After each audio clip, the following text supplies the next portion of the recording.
itinapon na parang basura sa mismong bahay ng kanyang anak. Habang nagpapakasasa ang manugang sa karangyaan, si Nanay Yuffie ay nakaluhod at nanginginig na pinupunasan ng sahig. Pabigat. Amoy lupa ka na.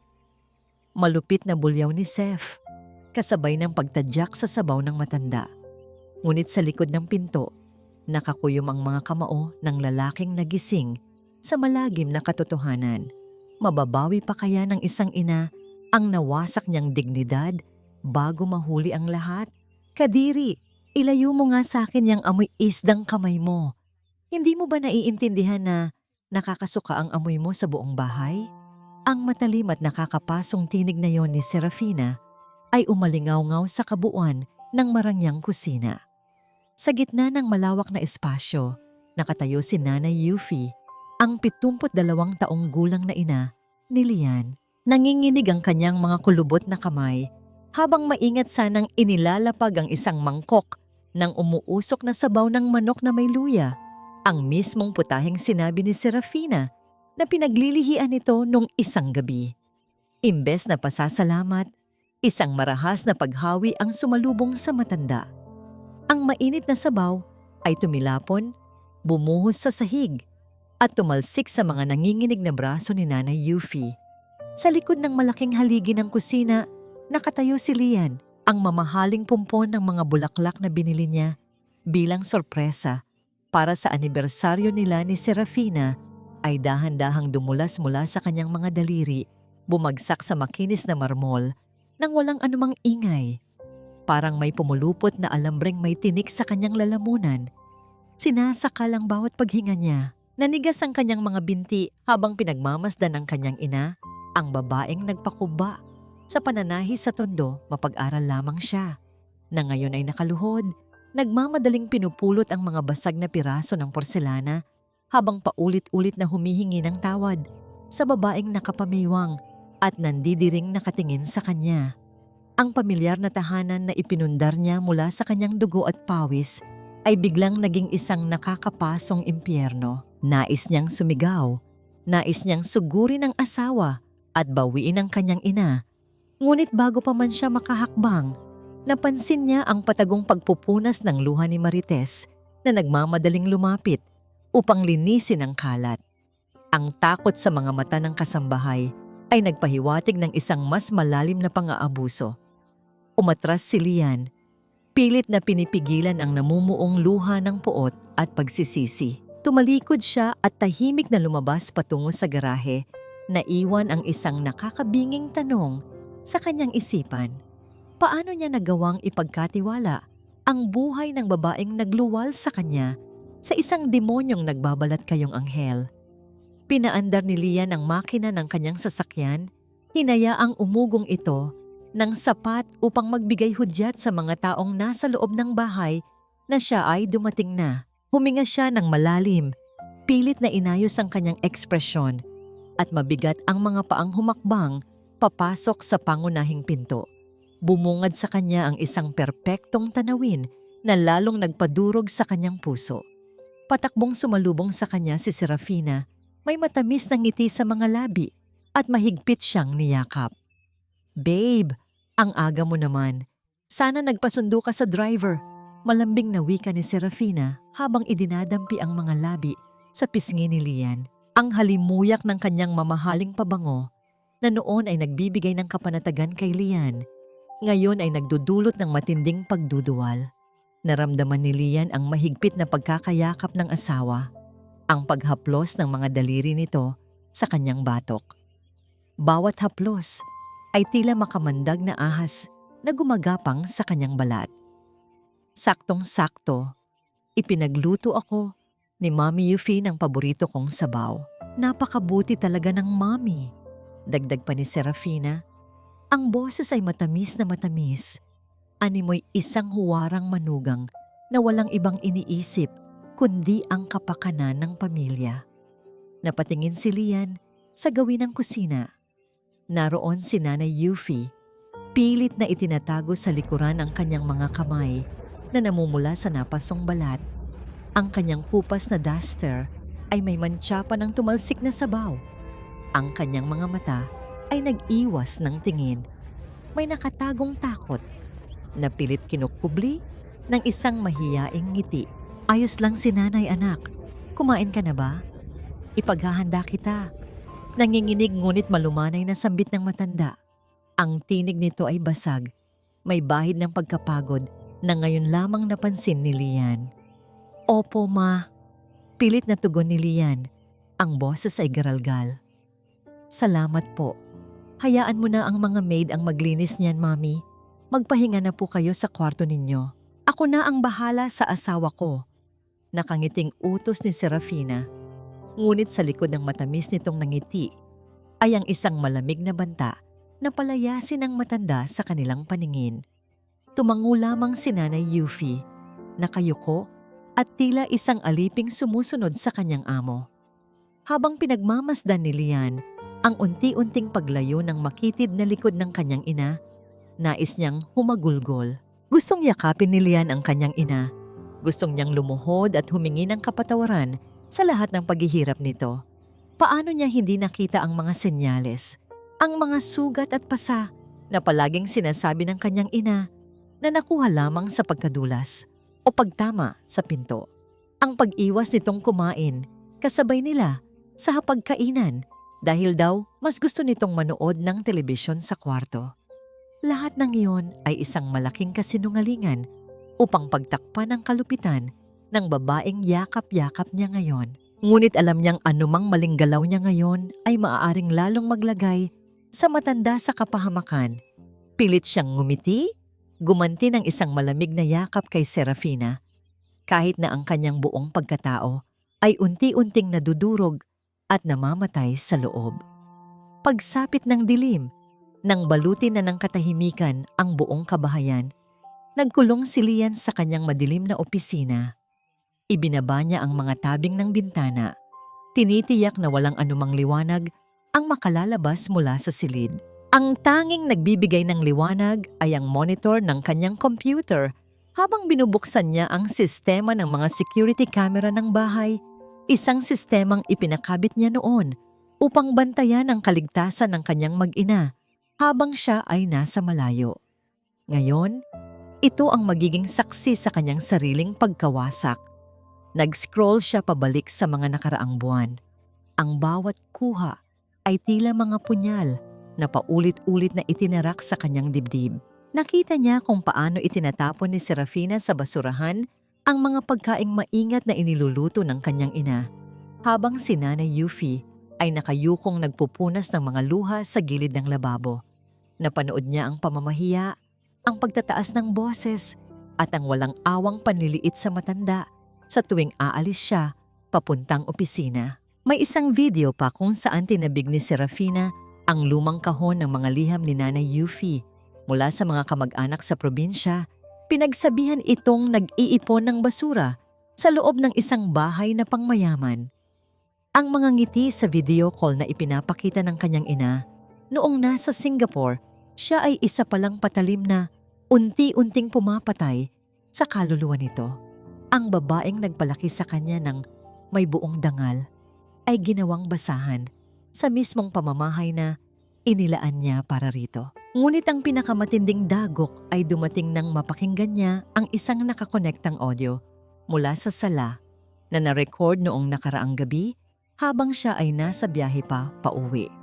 Malinaw at matalas ang boses ni Serafina, tila nakikipag-usap sa telepono habang nagre-relax sa sofa. Walang bahid ng pagmamahal o pag-aalala ang kanyang tono, kundi puro kalkulasyon at lamig. Huwag kang mag-alala, ma. Malapit na. Konting tiis na lang sa amoy lupang to. Bungad ni Serafina sa kabilang linya. Kausap ang ina nitong si Doña Carmela. Nakausap ko na si Dr. Vergara. Kapag nakuha ko na ang medical record na nagpapatunay na senile o ulyanin na ang matanda, sa akin na mapupunta ang power of attorney. Mapipilitan si Lian na ibenta ang lupa sa probinsya para kamo sa pagpapagamot ng nanay niya. Humalakhak si Serafina, isang tunog na parang kuko na kumakaskas sa pisara. Oo naman, ma. Hindi malalaman ni Lian. Masyado siyang abala sa pagpapayaman para sa atin. Akala niya, santo ang nanay niya. Pero kapag hawak ko na ang papel na baliw na ang matanda, wala na siyang magagawa kundi ilagay ito sa asylum. Doon, hindi na siya magiging sagabal sa lifestyle natin. Nabitawan ni Lian ang mouse ng computer. Parang bombang sumabog sa loob ng kanyang utak ang narinig. Hindi lang ito simpleng pang-aapi o hindi pagkakasundo ng manugang at biyenan. Ito ay isang planadong krimen. Isang patibong, ang babaeng pinakasalan niya. Ang babaeng akala niya ay katuwang niya sa buhay, ay matagal na palang nagbabalak na ipadeklarang baliw ang kanyang ina upang nakawin ang kakarampot na lupang ipinamana ng kanyang yumaong ama. Ang tanging alaala ng kanilang pamilya sa probinsya. Nais ni Lian na tumayo, wasakin ang pinto, at kaladkarin si Serafina palabas ng bahay ngayon din. Nais niyang isigaw sa mukha nito ang lahat ng kanyang nalaman. Nais niyang ipatikim dito ang impyernong dinanas ng kanyang ina. Ngunit natigilan siya. Kung susugod siya ngayon dala ng galit, ano ang mangyayari? Sisirain ni Serafina ang ebidensya. Gagamitin nito ang impluwensya ng pamilya nito para baligtarin ang sitwasyon. Maaari pa nitong palabasin na si Lian ang may diferensya. O kaya ay itago si Nanay Yuffie sa lugar na hindi niya maabot. Hawak pa rin ni Serafina ang alas, ang tiwala ng lipunan at ang mga koneksyon nito. At higit sa lahat, nasa panganib pa rin ang kanyang ina hanggat hindi niya ito nailalayo ng ligtas at legal. Dahan-dahang napaupo si Lian sa sahig ng kanyang madilim na opisina. Ang kanyang mga tuhod ay nanghina sa bigat ng katotohanan. Ang kanyang mga kamay ay nakakuyom hanggang sa bumaon ang mga kuko sa palad. Ngunit wala siyang maramdamang sakit pisikal. Ang tanging nararamdaman niya ay ang nag-uumpugang damdamin ng pagkasuklam sa asawa at matinding pagkamuhi sa sarili. Siya ang nagpasok ng ahas sa kanilang tahanan. Siya ang nagbigay ng kapangyarihan kay Serafina na tapakan ang pagkatao ng inang nagluwal sa kanya. Pinatay ni Lian ang monitor, nilamon siya ng dilim. Sa katahimikan ng silid, isang solong luha ang tumakas mula sa kanyang mata. Sinundan ng sunod-sunod na paghikbi na walang boses. Ang kanyang dibdib ay sumisikip sa bawat paghinga, parang pinipiga ang kanyang puso. Kailangan niyang maging matatag. Kailangan niyang maging tuso. Hindi sapat ang galit. Kailangan niya ng plano. Kung nagawang magsuot ng maskara ni Serafina upang lokohin siya, kailangan din niyang magsuot ng maskara upang protektahan ang kanyang ina. Sa gabing iyon, habang mahimbing na natutulog ang demonyo sa kabilang kwarto, isang bagong Lian ang isinilang sa dilim. Isang anak na handang gawin ang lahat, kahit ang magpanggap na bulag at bingi, para lamang sa sandaling makakaganti siya ng lubusan. Ito na ang huling gabi na iiyak ang kanyang ina ng mag-isa. Ang tanging maririnig sa silid ay ang mabibigat at nanginginig na paghinga ni Lian. Isang tahimik na panata ng paghihiganti at pagmamahal. Ang agahan, kinabukasan ay tila isang tanghala ng digmaan, kung saan ang sandata ay hindi mga baril, kundi mga ngiting puno ng lason at katahimikang nakabibingi. Nakaupo si Lian sa kabisera ng mahabang mesa. Ang kanyang suot na Amerikana ay plansado at walang gusot. Tila baluti na nagtatago sa kanyang nagdurugong kalooban. Sa kanyang kanan ay si Serafina na abala sa pagpapahid ng mamahaling jam sa tinapay, habang sa dulo ng mesa, malayo sa kanila, ay nakaupo si Nanay Yuffie. Ang matanda ay nakayuko sa kanyang plato, tila takot gumawa ng kahit anong ingay sa paghigop ng kape. "Hon, look at mommy," basag ni Serafina sa katahimikan. Ang boses ay puno ng pekeng pag-aalala. "Tulala na naman siya. Sabi ko naman sa'yo, lumalala na ang demensya niya. Baka mamaya niyan, sunugin na niya ang bahay kapag nagluluto siya." Nanigas ang panga ni Lian. Gusto niyang isigaw na hindi ulyanin ang kanyang ina. Sadyang natatakot lang itong kumilos dahil sa bawat galaw nito ay may kaakibat na panghuhusga. Ngunit pinili niyang ngumiti. Isang ngiting hindi umabot sa kanyang mga mata. Pagod lang siguro siya, Seth. Mahinahong sagot ni Lian habang mahigpit na hinahawakan ng tinidor sa ilalim ng mesa. Kaya nga kailangan niyang inumin ito. Mabilis na sagot ni Serafina. Kumuha siya ng isang makintab na tableta mula sa kanyang pitaka at inilapag ito sa tabi ng baso ng matanda. Vitamins ito from the States. Honorable pampatalas ng memorya. Inumin mo na yan, ma, para hindi ka na maging pabigat kay Lian. Kitang-kita ni Lian ang panginginig ng kamay ni Nanay Yuffie habang inaabot ang gamot. Naalala niya ang narinig sa audio recording kagabi. Ang planong palabasin na baliw ang kanyang ina gamit ang mga gamot. Biglang kumabog ng malakas ang dibdib ni Lian. Hindi niya pwedeng hayaang malaso ng kanyang ina sa harap ng kanyang mga mata. Bago pa man maidampi ni Nanay Yuffie ang gamot sa kanyang bibig, sinadya ni Lian na tabigin ang pitsel ng tubig sa gitna ng mesa. Ang malamig na tubig ay bumuhos sa mesa, inanod ang tableta, at nabasa ang tela ng mantel. Naku! Sorry, nadulas ang kamay ko. Mabilis na sabi ni Lian. Sabay tayo at kunwaring nagpunas ng kurbata. Sa kaguluhan, mabilis niyang dinampot ang basang tableta at ibinalot sa kanyang panyo nang hindi napapansin ni Serafina. Oh my God, Lian! Ang clumsy mo naman today! Iritadong sigaw ni Serafina habang nandidiring inilalayo ang kanyang silk robe sa tumutulong tubig. Yaya, linisin niyo to. Dali! Sa gitna ng kaguluhan, nagtama ang paningin ni Lian at ng kanyang ina. Nakita niya ang takot sa mga mata nito, pero pati na rin ang isang kislap ng pasasalamat. Alam ni Lian na ito ay pansamantalang tagumpay lamang. Kailangan niyang kumilos ng mabilis. Bago umalis papuntang opisina, hinarang siya ni Serafina sa pintuan. May kinang sa mga mata nito na alam ni Lian ay nangangahulugan ng panibagong kapritsyo. Hon, may good news ako. Masiglang wika nito habang inaayos ang kwelyo ng asawa. Tinawagan ko na ang interior designer. Gigibain na natin ang dirty kitchen sa likod next week. Masyado kasing luma at baduy. Gagawin nating modern pantry para bagay sa status natin. Ang dirty kitchen, ang nag-iisang lugar sa bahay kung saan malayang nakakagalaw si Nanay Yuffie. Kung saan amoy luya at bawang na nagpapaalala kay Lian ng kanyang kabataan. Gusto itong burahin ni Serafina. Ikaw ang bahala, mahal, sagot ni Lian. Ang bawat salita ay parang apdo sa kanyang dila. Kung ano ang makakapagpasaya sa'yo, humalik si Serafina sa kanyang labi. Tuwang-tuwa sa pagsunod ng asawa. You're the best, honey. Pagtalikod ni Lian, nawala ang nangiti sa kanyang mukha. Ang kanyang mga mata ay naging kasing lamig ng bakal. Sa loob ng sasakyan, habang binabagtas ang EDSA, tinawagan niya ang isang pribadong investigador na matagal na niyang pinagkakatiwalaan sa negosyo. Hanapin mo ang lahat, utos ni Lian.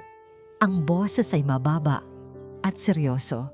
Lahat ng utang, lahat ng transaction ng pamilya Alcaraz at pati na rin ang background ng doktor na kausap ng asawa ko.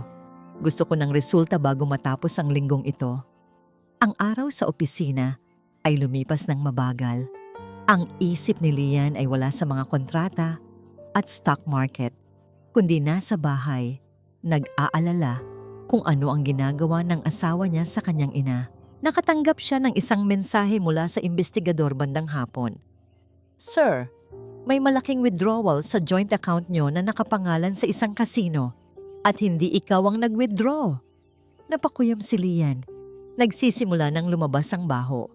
Nang gabing iyon, hinintay ni Lian na makatulog si Serafina bago siya tumayo mula sa kama. Dahan-dahan, parang magnanakaw sa sariling pamamahay. Tinahak niya ang pasilyo patungo sa maliit na kwarto sa ibaba kung saan pinalipat ni Serafina si Nanay Yuffie, ang dating stockroom na nilagyan lang ng kama.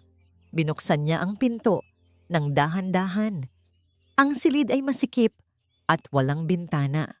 Amoy luma at amag. Sa gitna ng dilim, nakita niya ang kanyang ina na natutulog ng mahimbing. Ang katawan ay maliit at baluktot dahil sa lamig. Wala man lang itong makapal na kumot. Lumapit si Lian at lumuhod sa tabi ng kama. Sa ilalim ng unan ng ina, may nakasilip na pamilyar na tela. Dahan-dahan niyang hinila ito. Ito ang kanyang lumang paboritong polo shirt nung kolehiyo pa siya. Punit-punit na at dapat nang itapon. Pero nakita niya ang mga bagong tahi. Pinino at maingat na tinahian ni Nanay Yuffie ang mga butas gamit ang sinulid na hindi man lang kakulay ng tela pero puno ng pagmamahal. Tumulo ang luha ni Lian. Itinatago pala ng kanyang ina ang mga lumang damit niya dahil ito na lang ang tanging koneksyon nito sa anak na tila lumayo na. Hinawakan ni Lian ang paa ng ina, ang mga paang namaga sa kakalakad noon para magbenta ng kakanin. Ang mga paang ngayon ay pagod sa katatayong utos ng manugang. Sinimulan niyang masahihin ito ng marahan gaya ng ginagawa niya noong bata pa siya kapag umuuwi ang nanay niya galing sa trabaho. "Patawad, nanay!" Bulong ni Lian sa hangin. Ang boses ay basag at punong-puno ng pagsisisi. "Konting tiis na lang po. Pangako, babawiin ko ang lahat ng kinuha nila sa atin. Babalik tayo sa dati." Gumurong ang matanda sa pagtulog at isang munting na ngiti ang sumilay sa mga labi nito. Tila naramdaman ang pamilyar na haplos ng kanyang anak sa kanyang panaginip. Ngunit ang kapayapaan ay panandalian lamang. Kinabukasan ng gabi, habang nasa kanyang home office si Lian at nagpapanggap na nagtatrabaho, pumasok si Serafina ng walang katok. Suot nito ang isang silk nightgown. Hawak ang isang folder at isang ballpen. Ang kanyang ngiti ay matamis, pero ang kanyang mga mata ay mapagmatyag. "Babe," malaming na tawag nito, sabay upo sa hita ni Lian at pulupot ng braso sa leeg ng asawa. "May kailangan lang akong ipapirma sa'yo para ito sa medical insurance ni Mommy Yuffie. Alam mo na, tumatanda na siya. Kailangan natin siyang protektahan." Inilatag ni Serafina ang papel sa mesa. Ang header ay natatakpan ng kanyang kamay. Tanging ang linyang pipirmahan lang ang nakikita. Tinitigan ni Lian ang papel. Alam niya kung ano ito. Hindi ito insurance. Ito ang special power of attorney na magbibigay ng karapatan kay Serafina na ibenta ang lupa sa probinsya at ipasok si Nanay Yuffie sa mental hospital nang walang pahintulot niya. "Sige na, pirmahan mo na para maasikaso ko bukas." Bulong ni Serafina, hinalikan ang tenga ni Lian. "Para naman ito kay Mommy." Hawak ni Lian ang ballpen. Ang dulo nito ay nanginginig sa ibabaw ng papel. Ito ang sandali ng pagsubok. Kung hindi siya pipirma, maghihinala si Serafina. Kung pipirma siya, ibinibigay niya ang leeg ng kanyang ina sa berdugo. Tumingin si Lian sa asawa at sa kauna-unahang pagkakataon, nakita ni Serafina ang isang kakaibang lamig sa mga mata ni Lian na hindi niya maipaliwanag. "Basahin ko muna," sabi ni Lian. Ang boses ay kalmado, ngunit matigas. "Bakit pa? Wala ka bang tiwala sa akin?" Biglang pagtataray ni Serafina na wala ang lambing. Ang katahimikan sa pagitan nila ay tila isang PC na anumang oras ay mapapatid.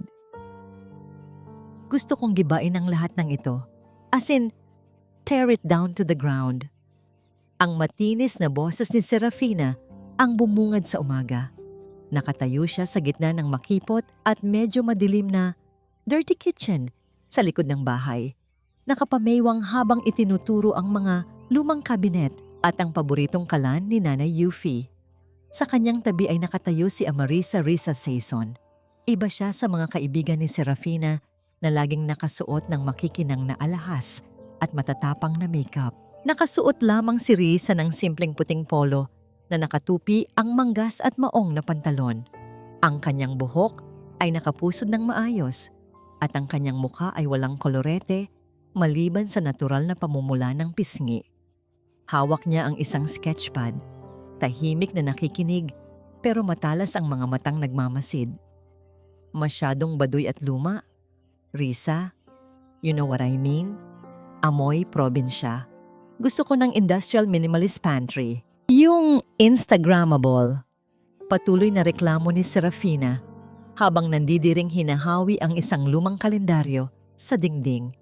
Ayoko nang may nagluluto dito ng kung ano-anong mabaho. It sticks to my clothes. Tumangulang si Risa, pero ang kanyang mga mata ay dumako sa isang sulok. Doon, nakaupo sa isang maliit na bangkito si Nanay Yufi, nagbabalat ng sibuyas. Ang matanda ay tila gustong lumiit at maglaho na parang bula. Nanginginig ang mga kamay nito habang pilit na binibilisan ang paghiwa para hindi mapansin ng manugang. Naintindihan ko po, Ma'am Sef. Sagot ni Risa sa mahinahon at mababang boses. Susukatin ko lang po ang buong area para sa blueprint.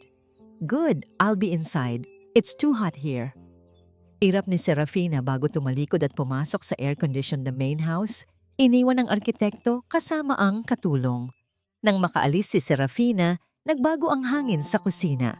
Nawala ang bigat at tensyon. Dahan-dahang lumapit si Risa sa pwesto ni Nanay Yufi. Sa sobrang kaba ng matanda dahil may ibang tao, dumulas sa kanyang nanginginig na mga daliri ang hawak na basket ng sibuyas. Ang mga pulang sibuyas ay gumulong at kumalat sa sementadong sahig. Naku, pasensya na. Pasensya na po. Natatarantang wika ni Nanay Yufi. Akmang luluhod siya para magpulot. Takot na baka pagalitan siya ng bisita. Ngunit bago pa man dumapo ang tuhod ng matanda sa sahig, naunahan na siya ni Risa. Walang pag-aalinlangan, lumuhod ang arkitekto sa maruming sahig at isa-isang pinulot ang mga sibuyas. Huwag po kayong mag-alala, Nanay. Ako na po. Nakangiting sabi ni Risa. Hindi ito ngiting pilit. Ito ay ngangiting umaabot sa mata. Mainit at totoo. Natigilan si Nanay Yufi. Matagal na panahon na simula noong may tumawag sa kanya ng nanay na may ganoong klaseng respeto. Nakakahiya sa'yo, iha. Arkitekto ka? Madudumihan ang kamay mo. Mahinang tutol ni Nanay Yufi. Pilit na inaagaw ang mga sibuyas. Sanay po ako sa dumi, Nanay. Laking bukid din po ako. Sagot ni Risa habang inilalagay ang huling sibuyas sa basket. Pagkatapos, tumayo siya at pinagpag ang kanyang pantalon na parang wala lang nangyari. Ang bango naman po ng gisa nyo. Native na manok po ba ang lulutuin nyo? Lumiwanag ang mukha ni Nanay Yufi. Oo, iha. Tinola. Nilalagyan ko ng dahon ng sili para masarap. Kaso, ayaw ni Sef ng amoy. Ang tinola po ay hindi tinola kung walang luya at dahon ng sili. Pagsang-ayon ni Risa, na tila ba ang pagluluto ng matanda ang pinakamahalagang bagay sa mundo noong oras na yon. Sa may pintuan ng kusina, nakatayo si Lian. Kararating lang niya galing opisina at narinig niya ang usapan. Nakita niya kung paano lumuhod ang isang estranghera para tulungan ang kanyang ina. Isang bagay na hindi kailanman ginawa ng kanyang asawa sa loob ng 3 taon. Parang may humaplos sa puso ni Lian na matagal nang nanigas. Ang simpleng kabutihang yon ni Risa ay nagparindi sa kanya. Ipinamukha nito kung gaano kalupit ang naging buhay ng kanyang ina sa sarili niyang pamamahay. Nagpatuloy si Risa sa pagsusukat ng pader. Napansin niyang pinapawisan si Nanay Yufi dahil sa init ng kalan. Imbes na humingi ng tissue o magreklamo, kinuha ni Risa ang sarili niyang panyo mula sa bulsa. Isang panyong may borda ng maliliit na bulaklak at inabot ito sa matanda. Nanay, punasan niyo po ang pawis niyo. Baka po matuyuan kayo. Malambing na alok ni Risa. Nag-alinlangan si Nanay Yufi. Marumi ang mukha ko, iha. Sayang ang panyo mo. Mas mahalaga po kayo kaysa sa panyo. Sagot ni Risa. At dahan-dahang inilagay ang panyo sa palad ng matanda. Nakatago sa dilim ng pasilyo, napahawak si Lian sa kanyang dibdib. Sa unang pagkakataon, sa loob ng mahabang panahon, nakahinga siya ng maluwag. Hindi pa ubos ang kabutihan sa mundo. May mga tao pa palang marunong tumingin sa puso at hindi sa estado. Biglang bumukas ang pinto mula sa sala. Lumabas si Serafina, bit-bit ang kanyang iced coffee. Risa, are you done yet? Mataray na tanong nito. Napatingin siya kay Nanay Yufi na hawak ang panyo ni Risa. At bakit ka nakikipagkwentuhan dyan? Binabayaran kita per hour para mag-design, hindi para makipagchismisan sa maid. Bago pa man makapagsalita si Lian para ipagtanggol ang ina, sumagot na si Risa. Tumayo ito ng tuwid, hindi yumuko, at tinitigan si Serafina ng mata sa mata. Bahagi po ng trabaho ko bilang arkitekto ang kilalanin ang mga gagamit ng espasyo, Ma'am Sef? Sagot ni Risa, magalang pero matatag. Para po ma-design ko ng tama ang kusina, ayon sa pangangailangan ni nanay. Siya po ang madalas dito, kaya ang kanyang comfort ang prioridad ng disenyo. Natigilan si Serafina. Hindi siya sanay na sinasagot siya ng mga empleyado. Umirap na lang ito at tumalikod. Whatever, just finish it fast. Ayoko nang makita ang luma at depressing na kusinang yan. Nang makaalis si Serafina, nagpaalam na rin si Risa kay Nanay Yufi. Babalik po ako bukas, Nanay. Ingat po kayo. Naglakad si Risa palabas ng dirty kitchen patungo sa service gate. Habang dumadaan siya sa gilid ng basurahan kung saan itinapon ni Serafina ang mga kalat kanina, may nahagip ang kanyang mata. Isang nilukot na papel ang nahulog sa gilid ng trash bin. Hindi ito basta papel. Ito ay may letterhead ng isang kilalang psychiatric clinic.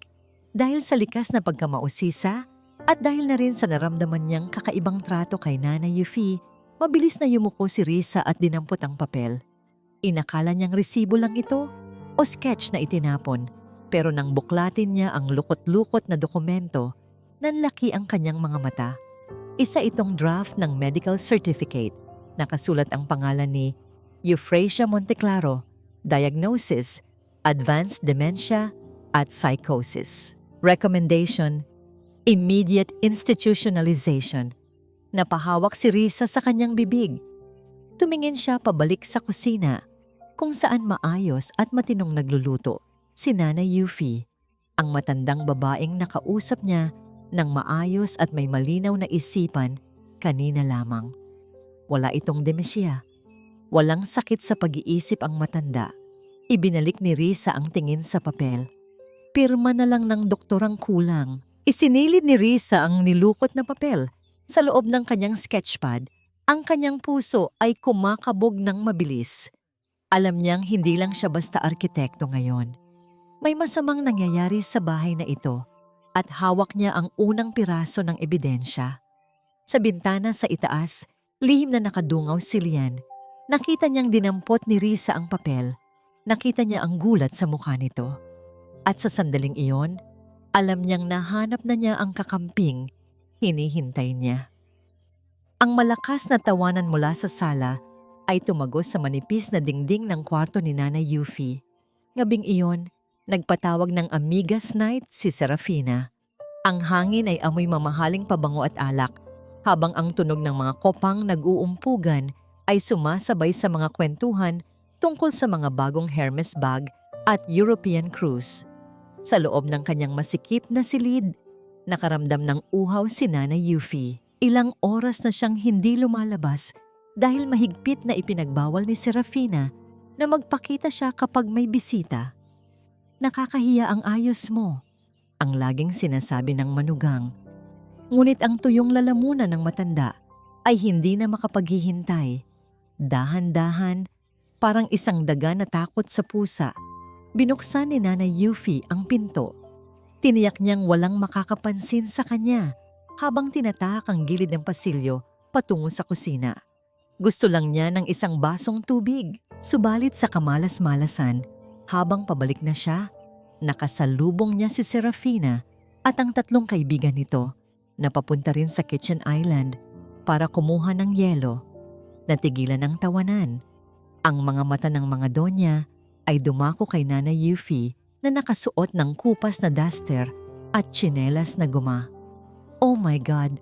Sef, is this your maid? Tanong ng isang babaeng puno ng alahas ang leeg. Habang tinitignan si nanay mula ulo hanggang paa na parang nandidiri. Biglang nagbago ang mukha ni Serafina. Mula sa pagiging socialite host, naging isang kawawang biktima ang kanyang ekspresyon. Humawak siya sa kanyang dibdib at umatras, tila takot na takot. "Mommy, bakit ka lumabas? Hindi ba't sinabi ko sa'yo na delikado ang paglalakad-lakad mo sa gabi? Paano kung mahulog ka sa hagdan?" Ang tinig ni Serafina ay puno ng pekeng pag-aalala, ngunit ang kanyang mga mata ay nanunuya. Lumingon siya sa kanyang mga kaibigan, pilit na pinapatak ang isang butil ng luha sa kanyang pisngi. "Pasensya na kayo, amigas. Ito ang sinasabi ko sa inyong mahirap na kalagayan namin.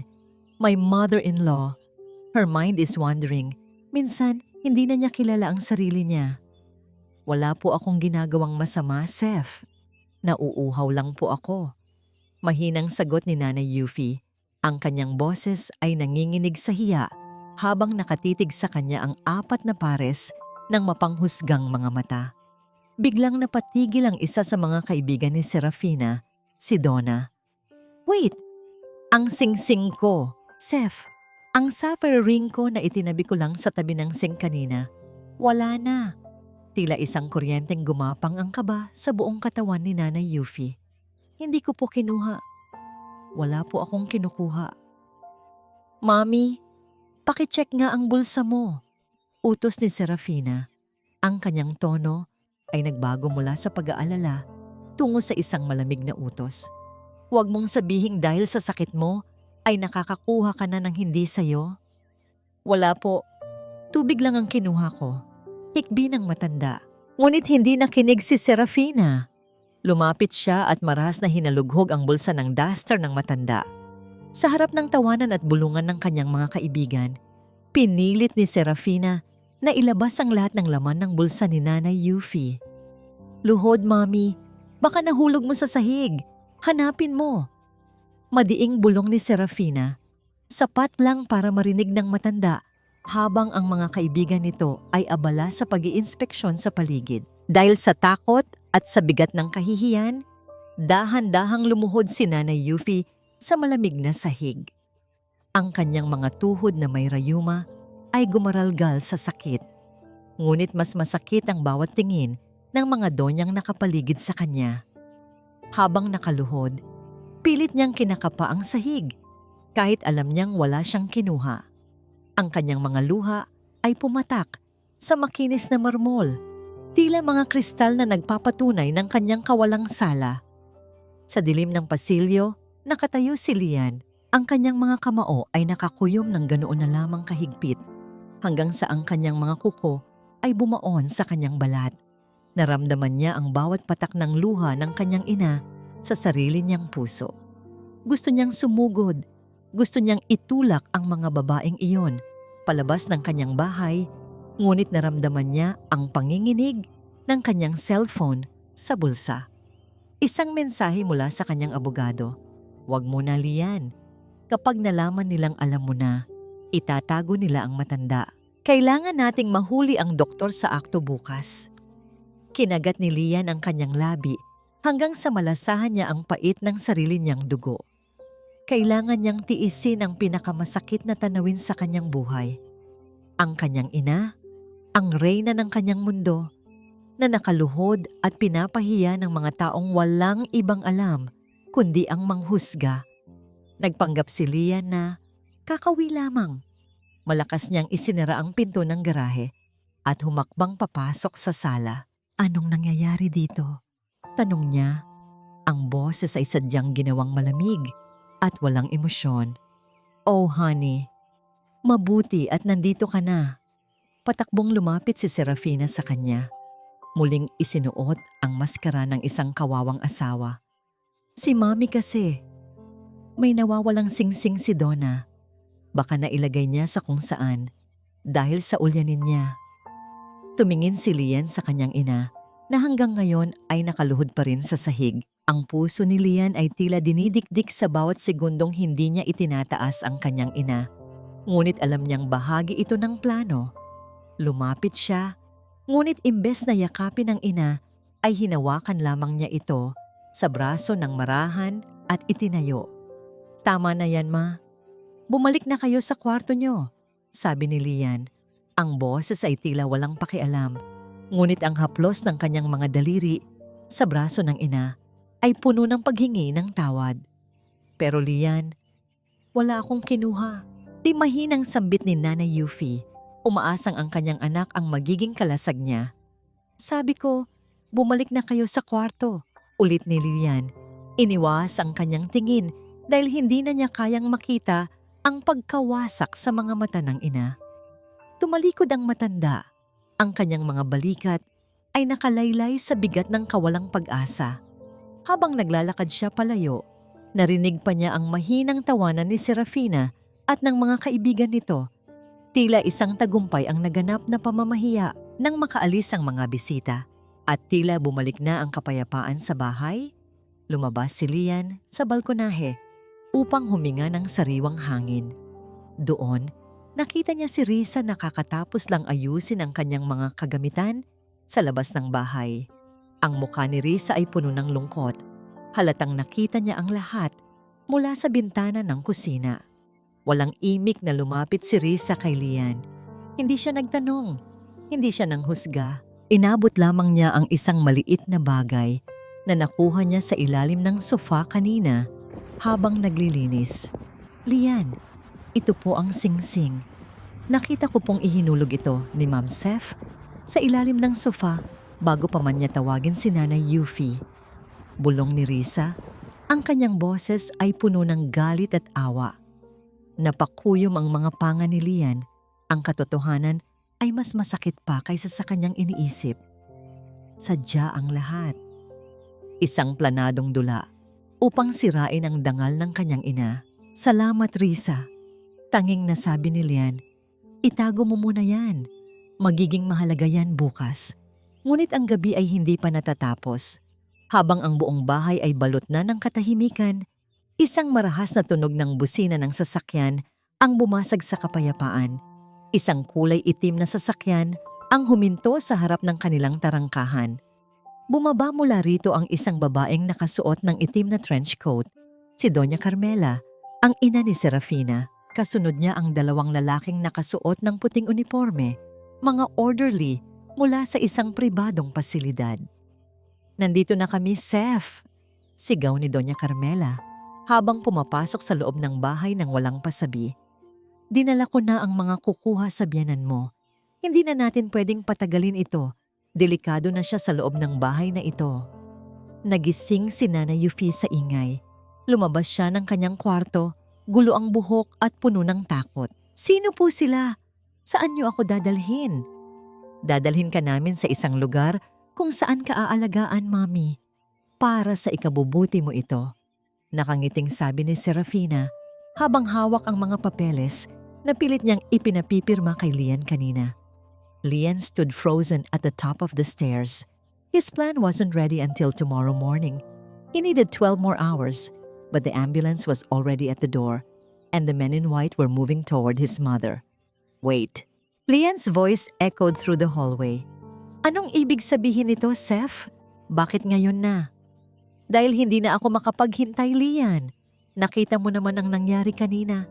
Kumuha na siya ng gamit ng iba. Bulyaw ni Serafina. Sign the paper now, or they will take her by force for psychiatric evaluation.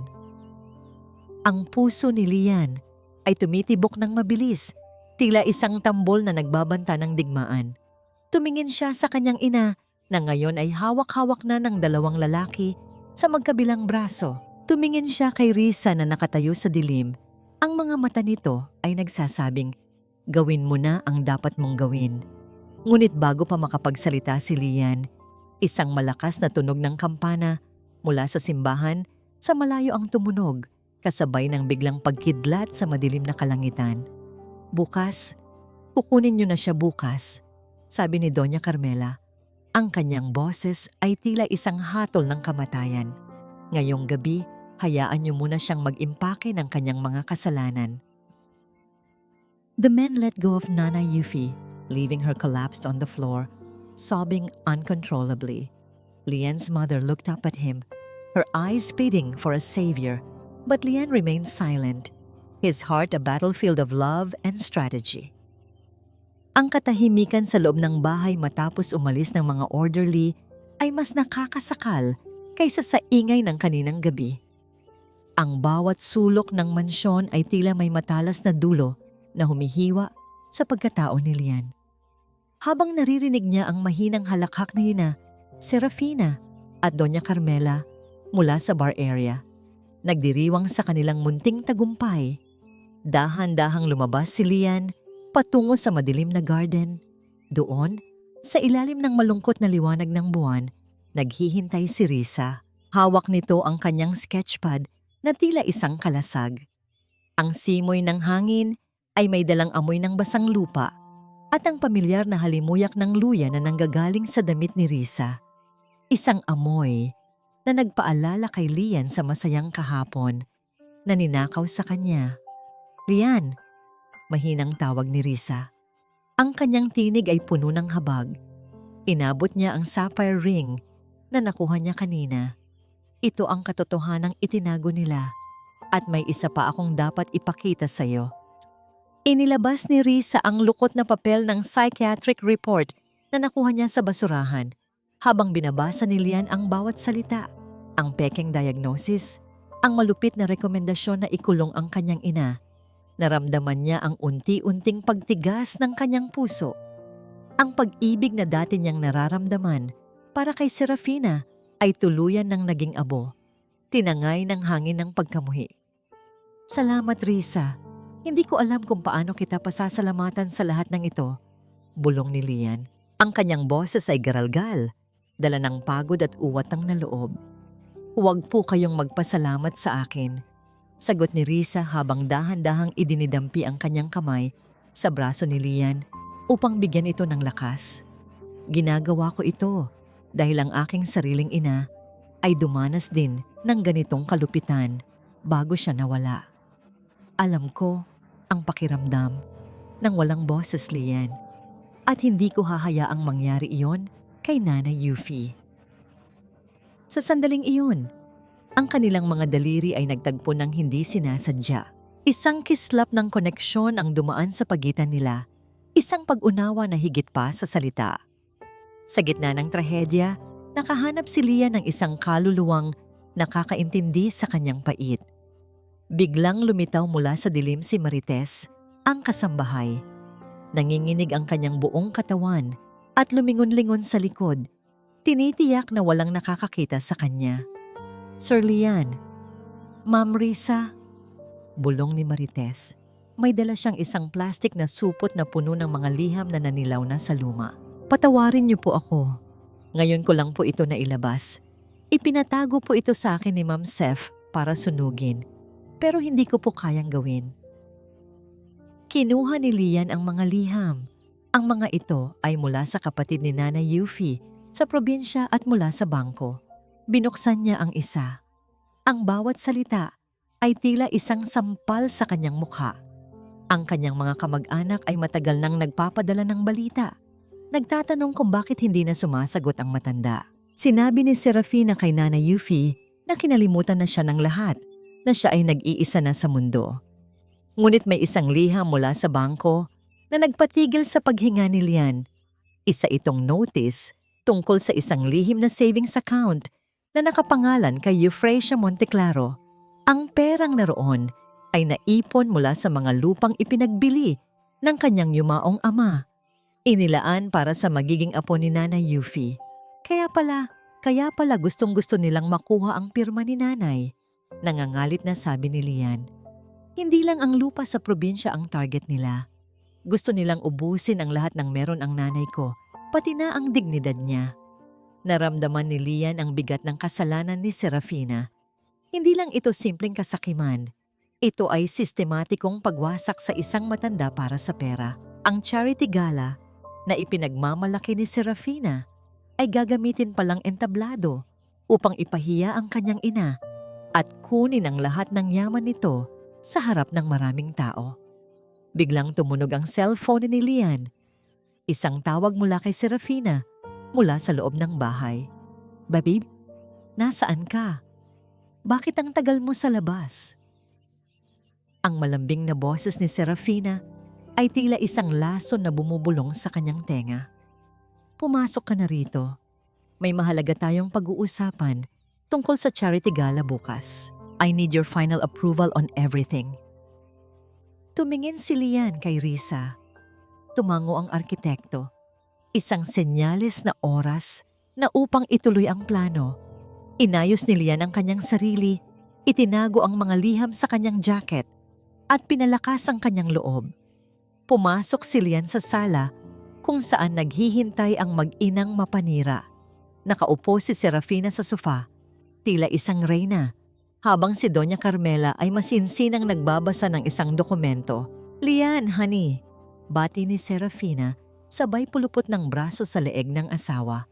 "Tomorrow, at the gala, I want you to make a special announcement. We will announce that Mommy Yuffie is finally retiring and turning over all her provincial assets to our foundation. Para naman luminis ang pangalan niya matapos ang incident kanina sa Sing Sing. At kailangan mong pirmahan ito ngayon, Lian," dagdag ni Doña Carmela. Inilapag ang special power of attorney sa mesa. "Dinala ko na ang notaryo bukas sa hotel.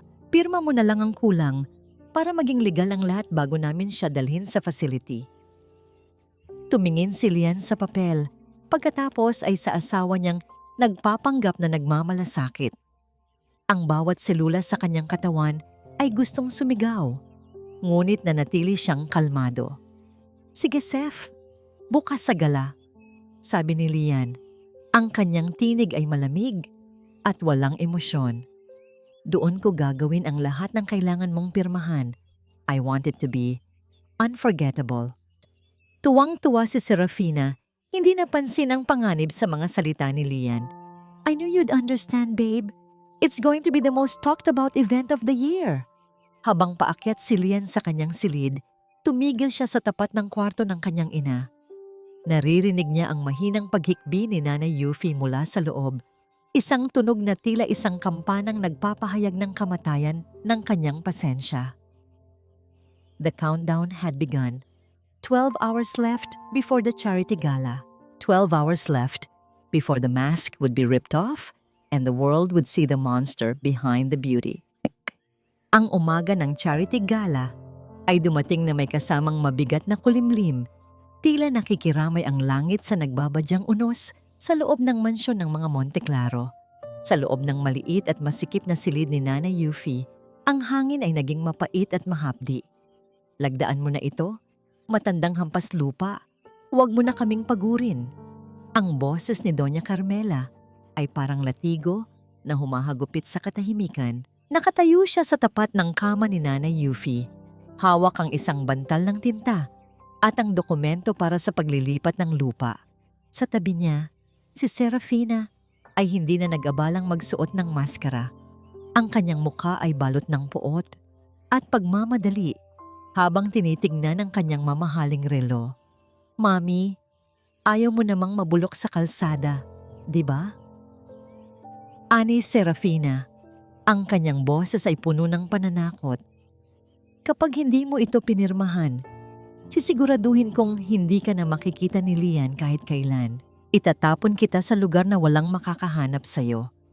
Nanginginig ang buong katawan ni Nanay Yuffie. Nakasandal siya sa pader. Pilit na itinatago ang kanyang mga kamay sa ilalim ng lumang kumot. "Hindi ko maibibigay ang lupang iyon. Iyan na lang ang alaala ng asawa ko para kay Lian. Para sa magiging apo ko." "Apo, sa tingin mo ba magkakaanak ako para lang may magmana ng lupang amoy kalabaw?" Humalakhak si Doña Carmela, isang tunog na puno ng pandidiri. "Utang na loob mo sa amin ang yaman ng anak mo ngayon. Kung hindi dahil sa ganda at koneksyon ng anak ko, isang hamak na tagatahi ka pa rin sa tondo." Sa labas ng pinto, sa madilim na sulok ng pasilyo, nakatayo si Lian. Hawak niya ang kanyang cellphone, lihim na kinukunan ng video ang bawat segundo ng kalupitang nagaganap. Ang bawat salita ng kanyang biyenan ay tila bako-bakong pako na ibinabaon sa kanyang puso. Ang kanyang mga kamao ay nakakuyom ng ganoon na lamang kahigpit hanggang sa ang kanyang mga kuko ay bumaon sa kanyang balat. Nag-iiwan ng mga pulang marka ng hapis at puot. Biglang nawalan ng pasensya si Serafina.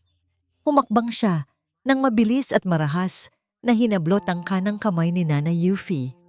Isang matalas na tunog ng pagdapo ng palad sa balat ang umalingaw-ngaw sa apat na sulok ng silid. Ang sampal ni Serafina ay ganoon na lamang kalakas, kaya napalingon ang mukha ng matanda sa gilid.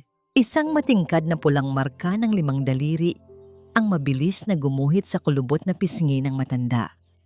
Dahil sa lakas ng pagkakasampal, nawalan ng balanse si Nanay Yuffie at bahagyang tumama ang kanyang ulo sa gilid ng kahoy na kama. Hindi siya dumaing. Ang tanging maririnig sa silid ay ang mabigat na paghinga ni Serafina at ang mahinang paghikbi ng matanda na tila isang kandilang unti-unting nauupos. Iyan ang napapala ng matitigas ang ulo. Magmula ngayon, wala ka ng karapatang humindi sa akin.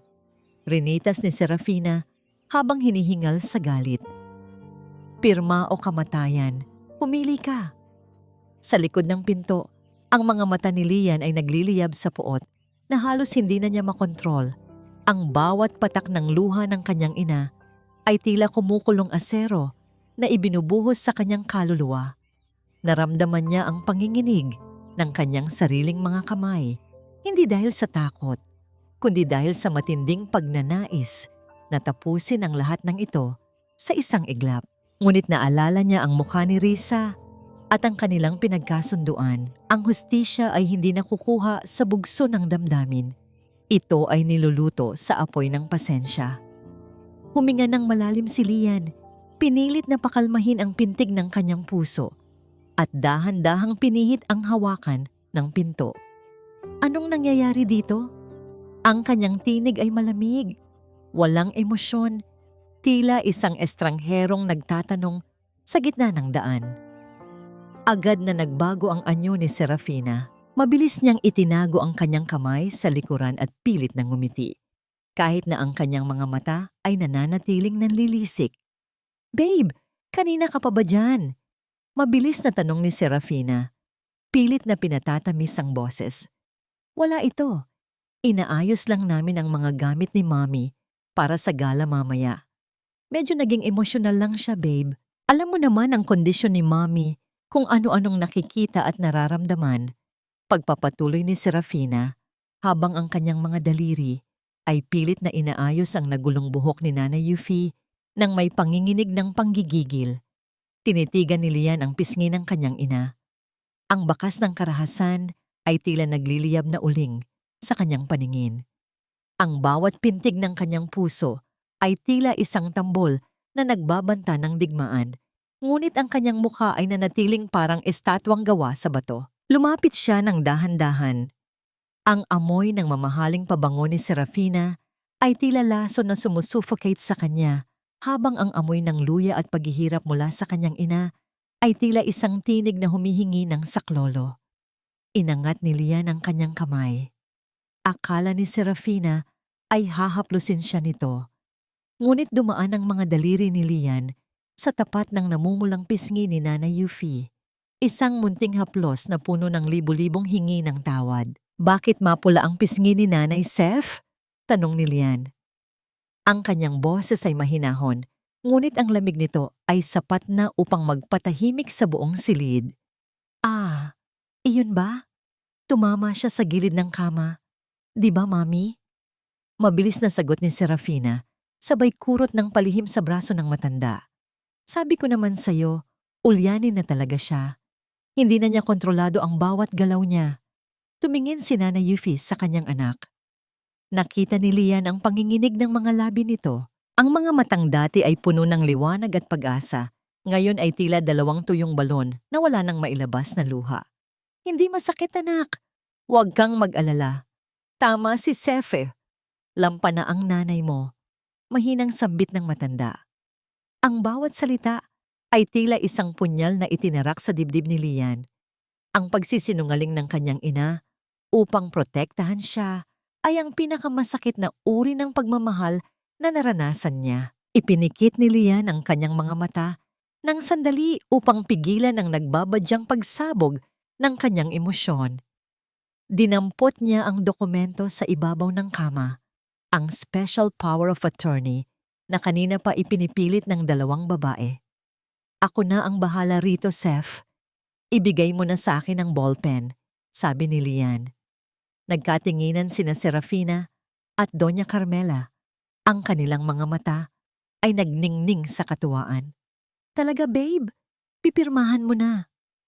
Gagawin natin ang nararapat. Mamaya sa charity gala, sagot ni Lian habang tinititigan ng papel. Gusto ko, sa harap ng lahat, malaman nila kung gaano kayo kabait kay nanay. Isang anonsyong hindi nila makakalimutan. Humalakhak si Doña Carmela, isang tunog na puno ng tagumpay at kasakiman. Iyan ang gusto ko sa iyo, Lian. Alam mo kung kailan dapat unahin ang negosyo at ang katahimikan ng pamilya. O siya, mag-ayos na kayo. Seth, isuot mo na ang iyong pinakamahalagang alahas. Dapat ikaw ang bituin ng gabi. Habang lumalabas ang dalawang babae sa silid, naiwan si Lian at ang kanyang ina. Ang katahimikan sa loob ay binalot ng amoy ng luma at ng pait ng katotohanan. Lumuhod si Lian sa tapat ni Nanay Yuffie. Kinuha niya ang panyong ibinigay ni Risa kanina at dahan-dahang idinampi sa namamagang pisngi ng ina. Nanay, konting tiis na lang po, bulong ni Lian. Ang boses ay garalgal sa pinipigil na hikbi. Hinding-hindi na po nila kayo masasaktan muli. Ito na ang huling hapon na titingalain niyo sila. Anak, ayokong maging sanhi ng gulo ninyong mag-asawa, sagot ni Nanay Yuffie. Ang kanyang mga kamay ay humawak sa pisngi ni Lian. Kaya ko naman. Sanay na ako. Hindi po kayo dapat masanay sa sakit, Nay. Tugon ni Lian habang hinahalikan ang mga palad ng ina na puno ng marka ng hirap. Ang dangal niyo ang huli kong ititira sa mundong ito. Lumabas si Lian sa silid at nakita niya si Risa na nakatayo sa dulo ng pasilyo. Tila isang anino na nagbabantay. Nagpalitan sila ng tingin. Isang tingin na puno ng determinasyon. Alam ni Risa na ang paggapang sa putik ay malapit nang matapos at ang susunod na hakbang ay ang pag-akyat sa entablado ng katotohanan. Pagsapit ng gabi, ang mansyon ay nabalot ng ingay ng paghahanda. Ang bawat hakbang, ang bawat tunog ng pagsasara ng pinto ng sasakyan, at ang bawat bulong ay tila mga hudyat ng isang dambuhalang sakuna. Nakasuot si Serafina ng isang mahabang itim na traje de noche na kumikislap sa ilalim ng mga ilaw. Tila isang reynang handang tumanggap ng korona. Si Nanay Yuffie naman ay binihisan ng isang simpleng barot saya. Ngunit ang kanyang mga mata ay nanatiling nakatitig sa sahig. Tila isang bilanggo na dinadala sa bitayan. Sumakay sila sa sasakyan.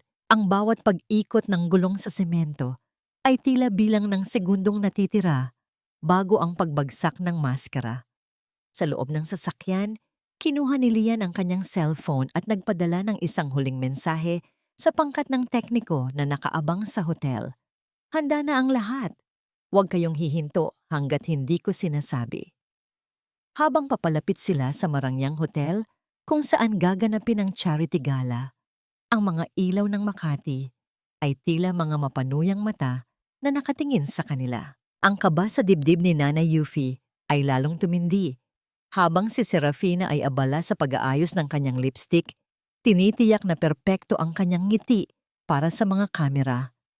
Huminto ang sasakyan sa tapat ng pulang alpombra. Ang tunog ng mga flash ng kamera at ang hiyawan ng mga tao ay bumati sa kanila. Bumaba si Serafina ng may poise.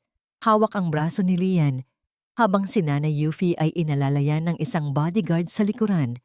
Tila isang dekorasyong pandagdag lamang sa eksena. Ito na yon, babe. Bulong ni Serafina habang kumakaway sa media. Ang gabi ng ating tagumpay.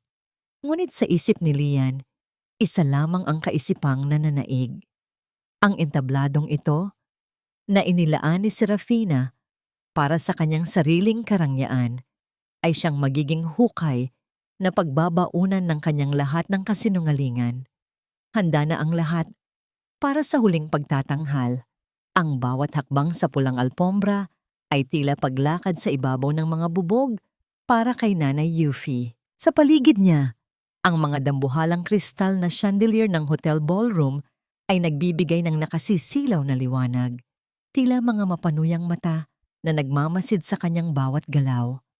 Ang marangyang bulwagan ay puno ng halimuyak ng mga sariwang bulaklak at mamahaling alak. Ngunit para kay Lian, ang hangin ay amoy lason. Isang lason na nanggagaling sa mga pekeng ng ngiti ng mga taong nakapaligid sa kanya. Smile, Mommy! Maraming milya ang nakatingin. Madiing bulong ni Serafina habang mahigpit na nakahawak sa braso ni Nanay Yuffie. Ang kanyang mga kuko ay bahagyang bumaon sa manipis na balat ng matanda. Isang paalala ng kanyang kapangyarihan. Sa harap ng mga kamera, si Serafina ay isang larawan ng kabanalan. Ito ang aking inspirasyon, ang aking mahal na biyenan. Pahayag ni Serafina sa isang reporter habang hinahaplos ang balikat ni Nanay Yuffie nang may pakitang taong pagmamahal. Kahit medyo malilimutin na siya, hindi ko siya hinahayaang mawala sa tabi ko. Ang pamilya ang tunay na kayamanan, di ba? Naramdaman ni Lian ang pagbaligtad ng kanyang sikmura. Ang bawat salitang lumalabas sa bibig ng kanyang asawa ay tila isang maruming basahan na ipinapahid sa dangal ng kanyang ina. Tumingin siya sa malayo at nakita niya si Risa na nakatayo malapit sa control booth. Nakasuot ito ng simpleng itim na gown, ngunit ang kanyang presensya ay tila isang parola ng katotohanan sa gitna ng kadiliman. Nagtama ang kanilang mga paningin. Isang bahagyang tango mula kay Risa ang nagkumpirma na ang lahat ay handa na. Babe, I'll just check the program flow with the technicians. Paalam ni Lian kay Serafina. Ang kanyang boses ay kalmado at walang bahid ng hinala. Sure honey, make sure everything is perfect for my big speech. Sagot ni Serafina, abala sa pag-aayos ng kanyang kulyar na diamante sa harap ng salamin. Naglakad si Lian patungo sa madilim na sulok ng backstage. Doon, mabilis siyang nilapitan ni Risa. Inabot ni Risa ang isang maliit na itim na USB drive. Ang kanyang mga kamay ay bahagyang malamig. Tanda ng kaba para sa gagawin nilang hakbang. Nandyan na ang lahat, Lian. Bulong ni Risa. Ang kanyang mga mata ay puno ng determinasyon. Ang mga video sa kusina, ang pag-amin ni Marites, at ang mga dokumento ng bangko. Nakasync na ang lahat sa main projector. Kapag binuksan mo ang presentation, wala na silang takas. Salamat, Risa. Hindi ko ito magagawa kung wala ka. Tugon ni Lian, habang mahigpit na hinahawakan ang USB. Nasaan na si Nanay? Nasa VIP table na siya, kasama si Doña Carmela. Binabantayan siya ng maigi. Sagot ni Risa. Pero may isa pa tayong bisitang dumating, si Father Mateo. Kasama niya ang manager ng bangko na humahawak sa account ni Nanay. Isang mapait na ngiti ang sumilay sa mga labi ni Lian. Ang pagdating ni Father Mateo, ang pinaka-nirerespetong pari sa kanilang komunidad, ay ang huling piraso ng kanyang plano. Ang moral na awtoridad ng simbahan ay siyang lulunod sa anumang pagtatangka ni Serafina na baligtarin ang sitwasyon. Bumalik si Lian sa bulwagan at naupo sa tabi ng kanyang ina. Nararamdaman niya ang panginginig ng mga kamay ni Nanay Yuffie sa ilalim ng lamesa. Dahan-dahan niyang kinuha ang kamay ng ina at piniga ito ng marahan. Nay, uminom po muna kayo ng tubig. Malamig na sabi ni Lian. Ngunit bago pa maabot ni Nanay Yuffie ang baso, mabilis itong kinuha ni Serafina. Ako na, babe. Baka matapon pa ni Mommy. Nakakaya sa mga bisita. Inabot ni Serafina ang baso sa matanda. Ngunit bago ito makuha ni Nanay Yuffie, sinadya ni Serafina na bitawan ito ng bahagya. Ang malamig na tubig ay tumapon sa kandungan ni Nanay Yuffie. Nabasa ang kanyang barot saya. Ang tunog ng pagbagsak ng baso sa lamesa ay tila isang hudyat ng panliliit. Oh my God, Mommy! Sinasabi ko na nga ba, hindi mo na talaga kaya ang sarili mo. Malakas na sabi ni Serafina, sapat lang para marinig ng mga katabing lamesa. Ang ilang mga donya ay nagtakip ng kanilang bibig, bumubulong tungkol sa kawawang kondisyon ng ina ni Lian. Pinanood ni Lian ang kanyang ina na muling yumuko sa kahihiyan habang si Serafina ay nagpapanggap na naglilinis ng kalat. Ang bawat tulo ng tubig sa damit ng kanyang ina ay tila uling na nagpapaningas sa puot ni Lian. Ngunit nanatili siyang tahimik. Ang katahimikang ito, ang kanyang pinakamabisang sandata. "Hayaan mo na, Seth. Mag-uumpisa na ang programa," sabi ni Lian habang nakatitig sa entablado. Umakyat ang Master of Ceremonies sa podium. Ang tunog ng mikropono ay bumasag sa bulungan ng mga tao. "Ladies and gentlemen, welcome to the Serafina Foundation Charity Gala for the Elderly." At bago natin simulan ang gabi, tawagin natin ang babaeng may pinakamalaking puso, ang ating host, Mrs. Serafina Monteclaro. Tumayo si Serafina ng may poise. Ang kanyang itim na gown ay tila kumikinang sa ilalim ng mga spotlight. Naglakad siya patungo sa entablado sa gitna ng masigabong palakpakan. Sa kanyang pagdaan, lumingon siya kay Lian at kinindatan ito. Isang kindat ng tagumpay. Umakyat din si Lian sa entablado upang samahan ang kanyang asawa.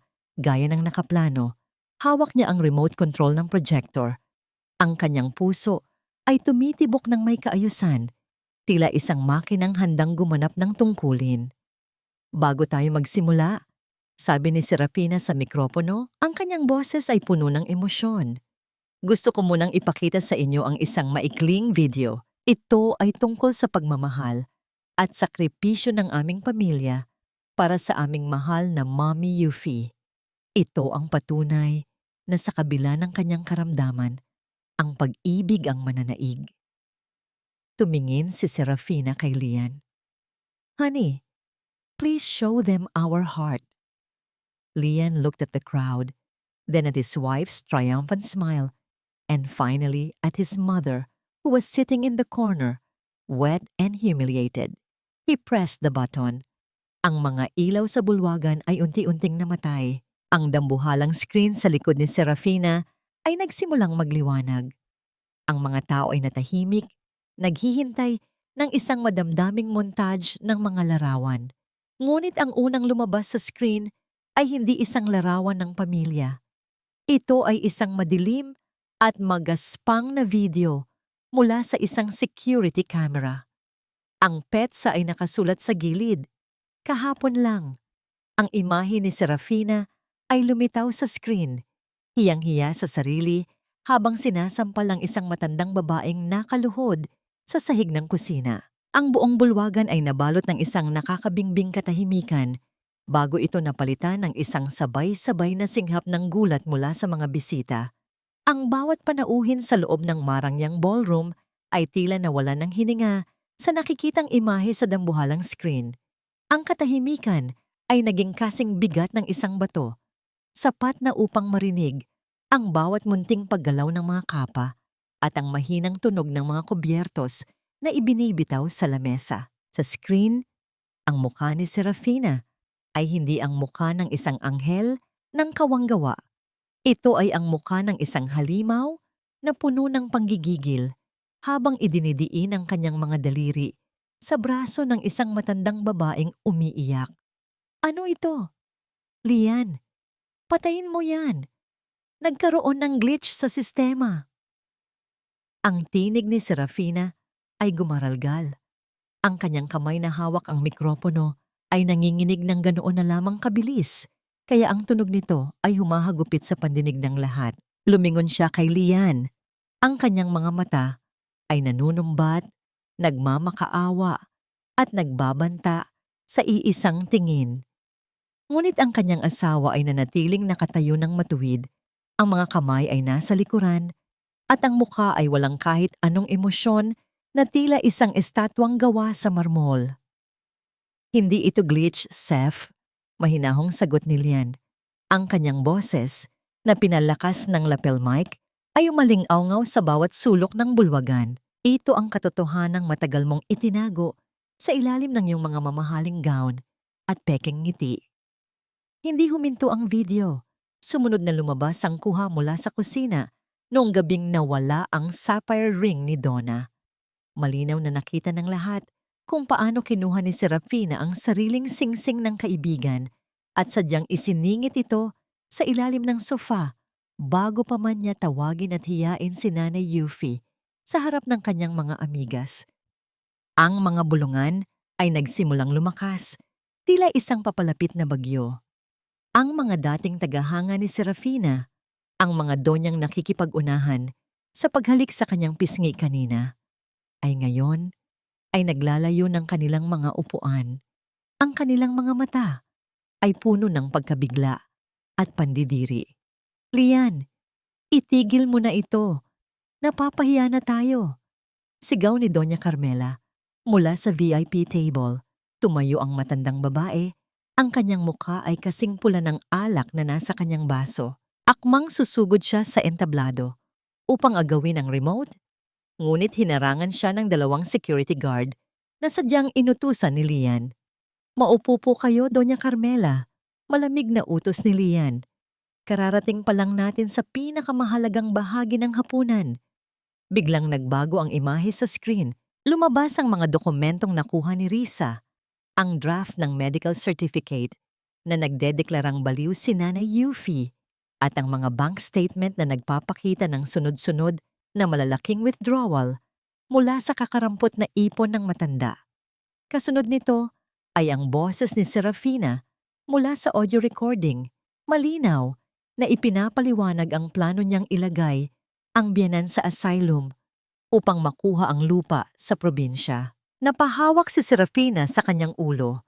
Ang kanyang perpektong ayos ng buhok ay nagsimulang magulo. Ang kanyang takong ay tumunog ng marahas sa ibabaw ng entablado habang pilit niyang tinatakpan ang screen ng kanyang sariling katawan. Ngunit ang katotohanan ay masyadong malaki para itago. "Sinungaling kayo. Fake ang mga yan. Gawa-gawa lang yan ni Lian dahil gusto niyang makipaghiwalay sa akin." Hiyaw ni Serafina sa mikropono. Ang kanyang boses ay tila isang nasirang plaka. Sa gitna ng kaguluhan, isang matandang lalaking nakasuot ng itim na sutana ang dahan-dahang tumayo mula sa kanyang upuan, si Father Mateo. Ang kanyang presensya ay nagdulot ng isang kakaibang katahimikan sa paligid. Ang bawat hakbang niya patungo sa entablado ay tila may dalang bigat ng moralidad. Kasunod niya ang isang lalaking naka-Amerikana, ang manager ng bangko. "Serafina, anak," panimula ni Father Mateo. Ang kanyang boses ay malumanay ngunit puno ng awtoridad.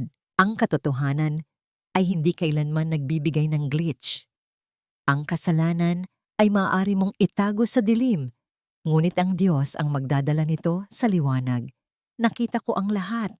Narinig ko ang lahat.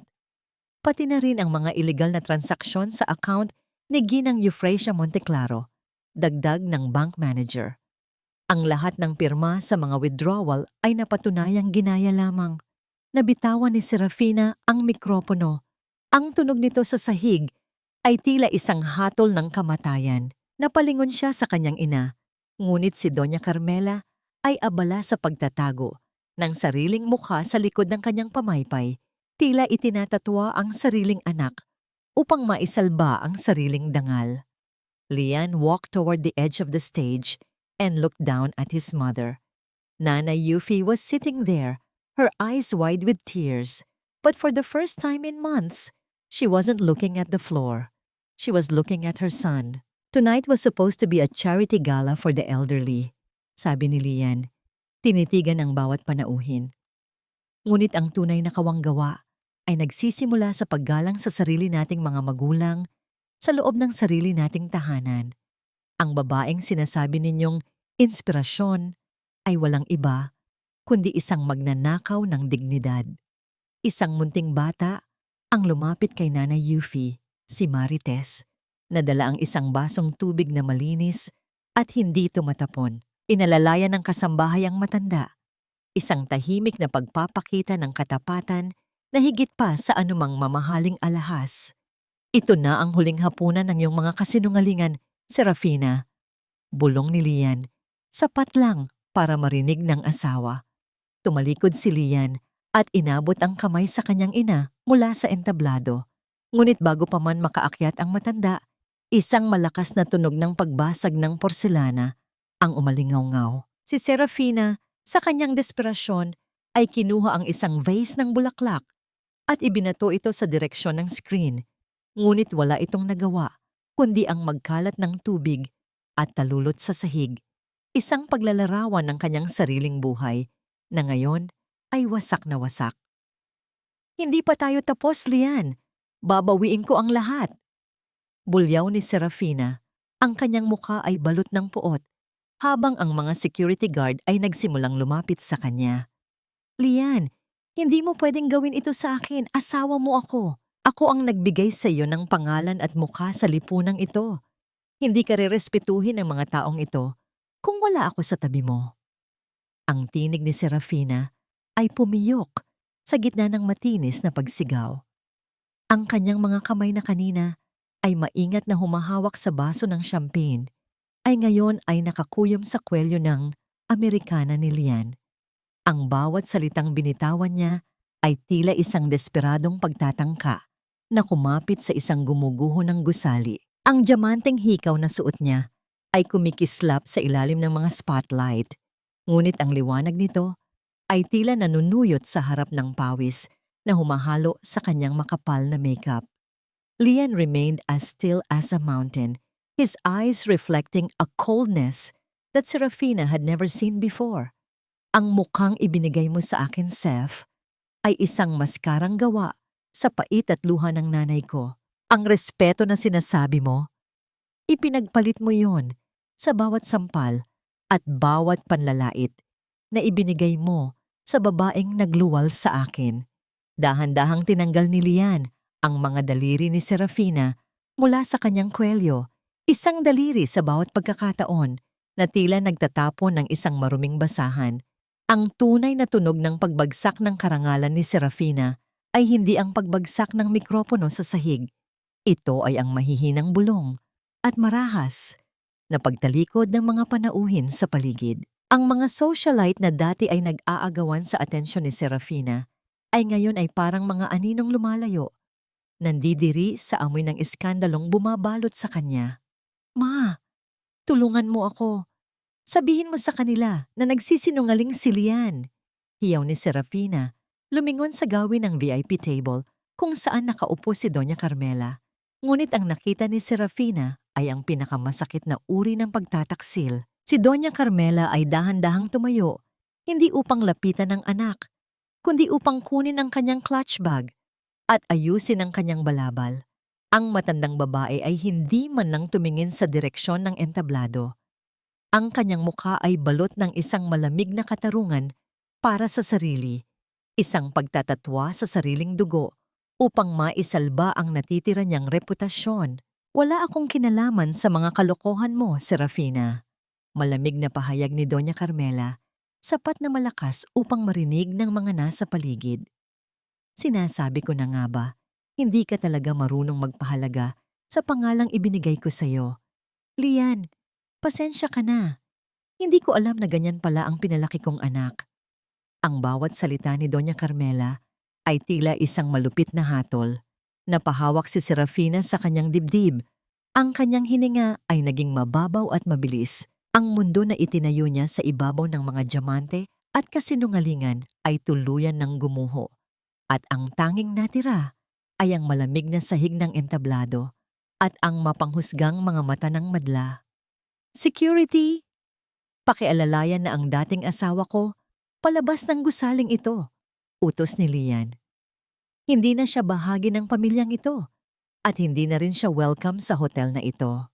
Dalawang malalaking lalaki na nakasuot ng itim na uniforme ang lumapit kay Serafina. Ang bawat hakbang ng mga ito sa ibabaw ng makintab na sahig ay tila tunog ng isang saradong pinto.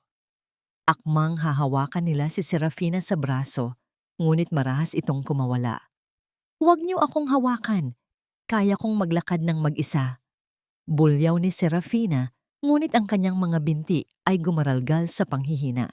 Habang naglalakad siya pababa ng entablado, ang kanyang mahabang gown ay sumasayad sa sahig.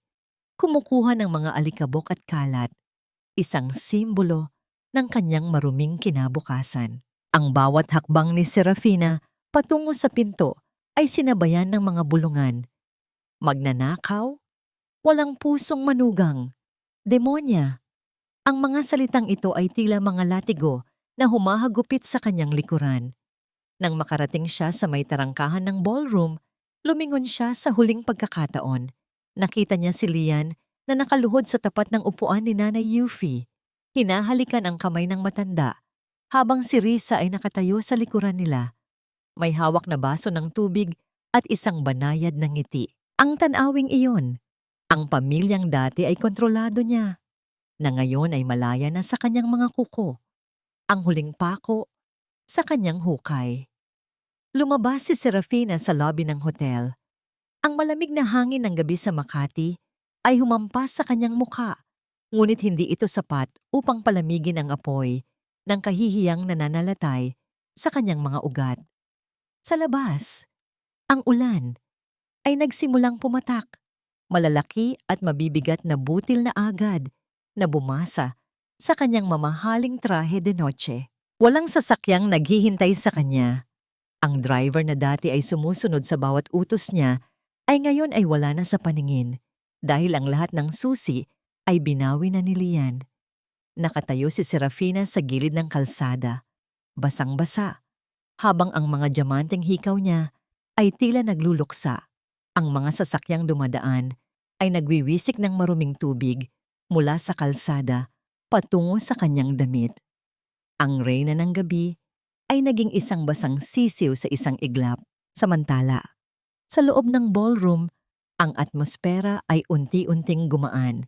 Si Father Mateo ay lumapit kay Nanay Yuffie at itinuon ang kanyang kamay sa ulo ng matanda para sa isang munting bendisyon.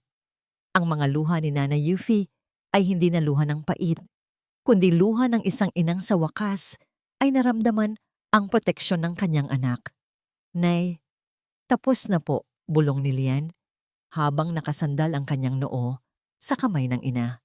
Wala na pong sasakit sa inyo. Ngunit sa gitna ng katahimikan at ng pag-alis ni Serafina, isang maliit na detalye ang hindi napansin ng lahat.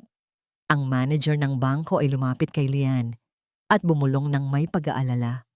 Mr. Monteclaro, tungkol sa account ng inyong ina, may nakita kaming isang huling transaksyon na ginawa isang oras bago ang gala. Hindi ito withdrawal. Kumunot ang noo ni Lian. Anong ibig mong sabihin? May naglipat ng lahat ng natitirang pondo sa isang hindi kilalang offshore account, sabi ng manager. At ang authorization? Tila nanggaling sa loob mismo ng inyong opisina sa bahay. Lian felt a sudden chill that had nothing to do with the air conditioning. He looked at the door where Serafina had just been escorted out.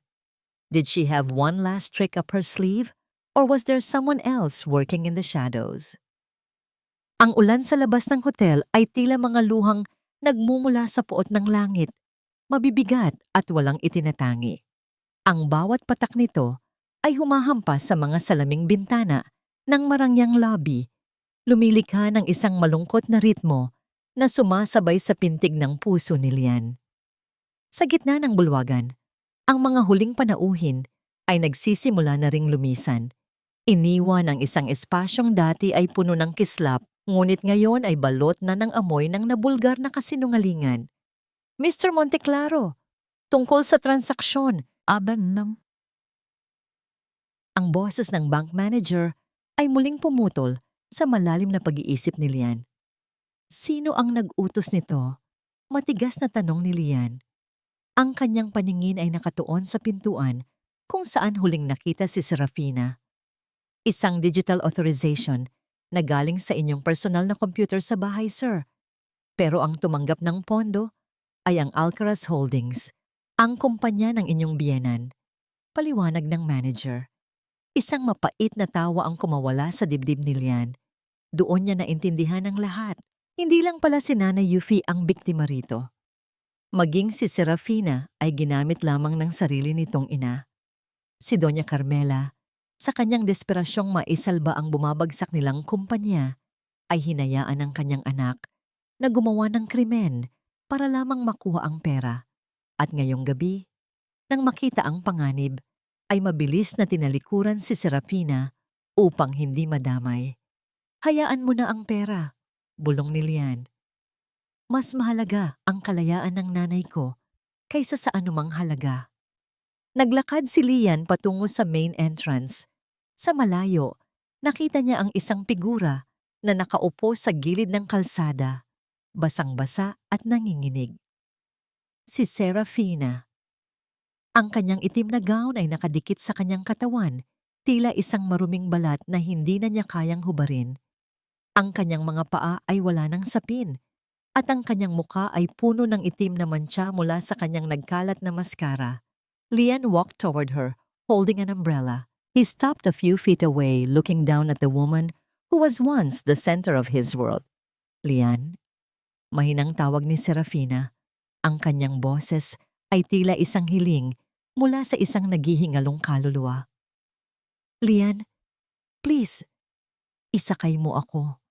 Huwag mo akong iwan dito. Gagawin ko ang lahat. Hihingi ako ng tawad kay Mami Yuffie. Babaguhin ko ang lahat. Huli na ang lahat, Seth, sagot ni Lian. Ang bawat salita niya ay tila isang pader na itinataas sa pagitan nila. Ang kapatawaran ay hindi isang kontrata na maaari mong pirmahan kapag cornered ka na. Ito ay isang bagay na kailangang pagtrabahuhan at sa kaso mo, wala ka nang natirang puhunan. Pero mahal mo ako, di ba? Sabi mo noon, kahit anong mangyari. Hikbi ni Serafina. Pilit na inaabot ang laylayan ng pantalon ni Lian. Minahal ko ang maskarang isinuot mo. Pagtatama ni Lian, ang babaeng nasa harap ko ngayon, hindi ko siya kilala. At ang huling pera sa account ni nanay, inilipat na ng sarili mong ina sa kumpanya niya bago pa man mag-umpisa ang gala. Iniwan ka na niya, Seth. Ginawa kanyang pain para makatakas siya. Nanlaki ang mga mata ni Serafina. Ang huling kislap ng pag-asa sa kanyang mukha ay tuluyan ng namatay, pinalitan ng isang matinding kawalan ng pag-asa. Ang kanyang sariling dugo, ang taong nagturo sa kanya kung paano maging malupit, ay siya palang kukuha ng lahat sa kanya sa huli. Tumalikod. Si Lian at hindi na muling lumingon. Naglakad siya patungo sa naghihintay na sasakyan kung saan naroon sina Nanay Yuffie, Risa at Marites. Pagpasok ni Lian sa loob ng sasakyan, ang mainit na hangin mula sa aircon ay tila isang yakap na nagpapagaan ng kanyang pakiramdam. Nakita niya si Nanay Yuffie na nakasuot na ng tuyong balabal na ibinigay ni Risa. Ang matanda ay nakasandal ang ulo sa balikat ni Risa at ang mga mata nito ay nakapikit ng may kapayapaan. Nay, uuwi na po tayo. Bulong ni Lian habang hinahawakan ang kamay ng ina. Salamat, anak. Mahinang sagot ni Nanay Yuffie, hindi na nagmulat ng mata. Ang kanyang boses ay mahina, ngunit wala na rito ang takot na dati ay bumibitay sa bawat pantig nito. Lumingon si Lian kay Risa. Ang arkitekto ay nakatingin sa kanya ng may malalim na pag-unawa. Sa gitna ng dilim ng gabi at ng ulan, ang mga mata ni Risa ay tila dalawang bituin na nagbibigay ng direksyon sa kanya. Salamat sa lahat, Risa, sabi ni Lian. Bahagi po ito ng disenyo, Lian, sagot ni Risa ng may munting ngiti. Minsan, kailangang gibain ang lahat ng bulok na pundasyon para makapagtayo ng isang tahanang tunay na matibay. Habang binabagtas ng sasakyan ang mga kalsada ng Makati patungo sa kanilang mansyon, nakita ni Lian sa bintana ang anino ng bahay na dati ay naging kulungan ng kanyang ina. Ngayon, ang mansyong yon ay tila isang blankong papel. Bukas, mag-uumpisa ang pagbabago. Bukas, ang bawat sulok na dati ay amoy lason at pait ay mapapalitan ng halimuyak ng luya at ng tunay na pagmamahal. Dumating sila sa bahay. Ang bawat hakbang ni Nanay Yuffie papasok sa pinto ay tila isang pagbawi sa kanyang sariling dangal. Wala na ang boses ni Serafina na sisigaw. Wala na ang mga mapanghusgang mata ni Doña Carmela.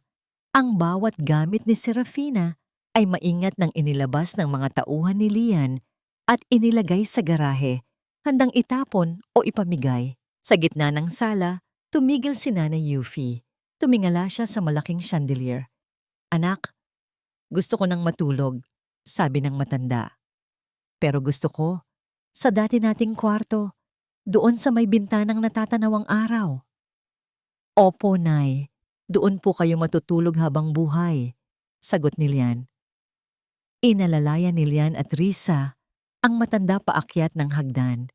Ang bawat hakbang ay tila isang tagumpay laban sa lahat ng sakit ng nakaraan. Nang maihiga na nila si Nanay Yuffie at maisara ang pinto, naiwan si Lian at Risa sa pasilyo. Isang matagal na katahimikan ang namayani. Sa pagitan nila, isang katahimikang hindi nakakasakal, kundi puno ng pasasalamat at ng pangako ng isang bagong simula. Tapos na ang bagyo, Lian, mahinang sabi ni Risa. Salamat sa pagiging silong ko, Risa, tugon ni Lian, habang tinititigan ang babaeng naging katuwang niya sa pinakamadilim na gabi ng kanyang buhay. Hindi na amoy lason ang hangin sa loob ng malaking bahay sa Makati. Wala na ang masangsang na halimuyak ng mamahaling pabango na dati ay tila sumasakal sa bawat sulok ng bawat silid. Sa halip, ang sariwang amoy ng bagong pitas na tanglad at ang nanunuot na bango ng ginigisang luya ang namamayani, isang pamilyar na samyo na tila nagpapahayag na ang tunay na reyna ng tahanan ay nagbabalik na. Lumipas ang ilang buwan matapos ang madilim na gabi ng charity gala. Ang mga balita tungkol sa iskandalo ni na Serafina at Doña Carmela ay unti-unti nang nabaon sa limot ng publiko. Pinalitan ng mas mahahalagang usapin, ngunit sa loob ng puso ni Lian, ang mga sugat ay nagsisimula pa lamang maghilom. Dahan-dahan at may kasamang pag-iingat. Nakatayo si Lian sa tapat ng malawak na bintana ng sala, pinagmamasdan ang bukang liwayway. Ang sikat ng araw ay marahang dumidampi sa mga bagong pintura na pader ng bahay, mga kulay na pinili ni Risa upang magbigay ng liwanag at init. Wala na ang mga madidilim at malalamig na kagamitan na dati ay ipinilit ni Serafina. Ang bawat muebles ngayon ay gawa sa kahoy, matibay at may dalang buhay. Hon, ay Sir Lian pala. Sorry po. Bati ni Marites. Habang naglalakad, bitbit ang isang tray ng mainit na kape. May suot siyang bagong uniforme, hindi na ang luma at punit-punit na damit. At ang kanyang muka ay hindi na bakas ang takot. Ayos lang, Marites. Ilang beses ko na bang sinabi sa'yo na huwag mo na akong tawaging Sir sa labas ng trabaho? Bahagi ka na ng pamilyang ito. Nakangiting sagot ni Lian. Salamat po, sir. Nakahanda na po ang almusal sa bagong kusina. At si Nanay Yuffie. Kanina pa po siya nandoon kasama si Ma'am Risa. Balita ng kasambahay. Naglakad si Lian patungo sa likod ng bahay. Ang dating dirty kitchen na madilim at masikip ay wala na. Sa pamamagitan ng disenyo ni Risa, ang pader na naghihiwalay sa kusina at sa hardin ay binuwag at pinalitan ng mga malalaking salaming pinto. Ngayon, ang sikat ng araw ay malayang nakakapasok, nagbibigay ng liwanag sa bawat galaw ni Nanay Yuffie. Nakita ni Lian ang kanyang ina na nakasuot ng malinis na puting apron. Maingat nitong hinahalo ang isang kaldero ng tinola habang si Risa ay nakatayo sa tabi nito. Seryosong naglilista ng mga sangkap sa isang maliit na notebook. Dahan-dahan lang ang paglagay ng patis, iha. Dapat ay malasahan mo muna ang tamis ng manok at ang anghang ng luya bago mo dagdagan ng alat, turo ni Nanay Yuffie. Ang kanyang boses ay malinaw, puno ng pasensya at sigla. Opo, Nanay. Ang hirap pala talagang makuha ang timpla nyo. Parang may mahika ang mga kamay nyo.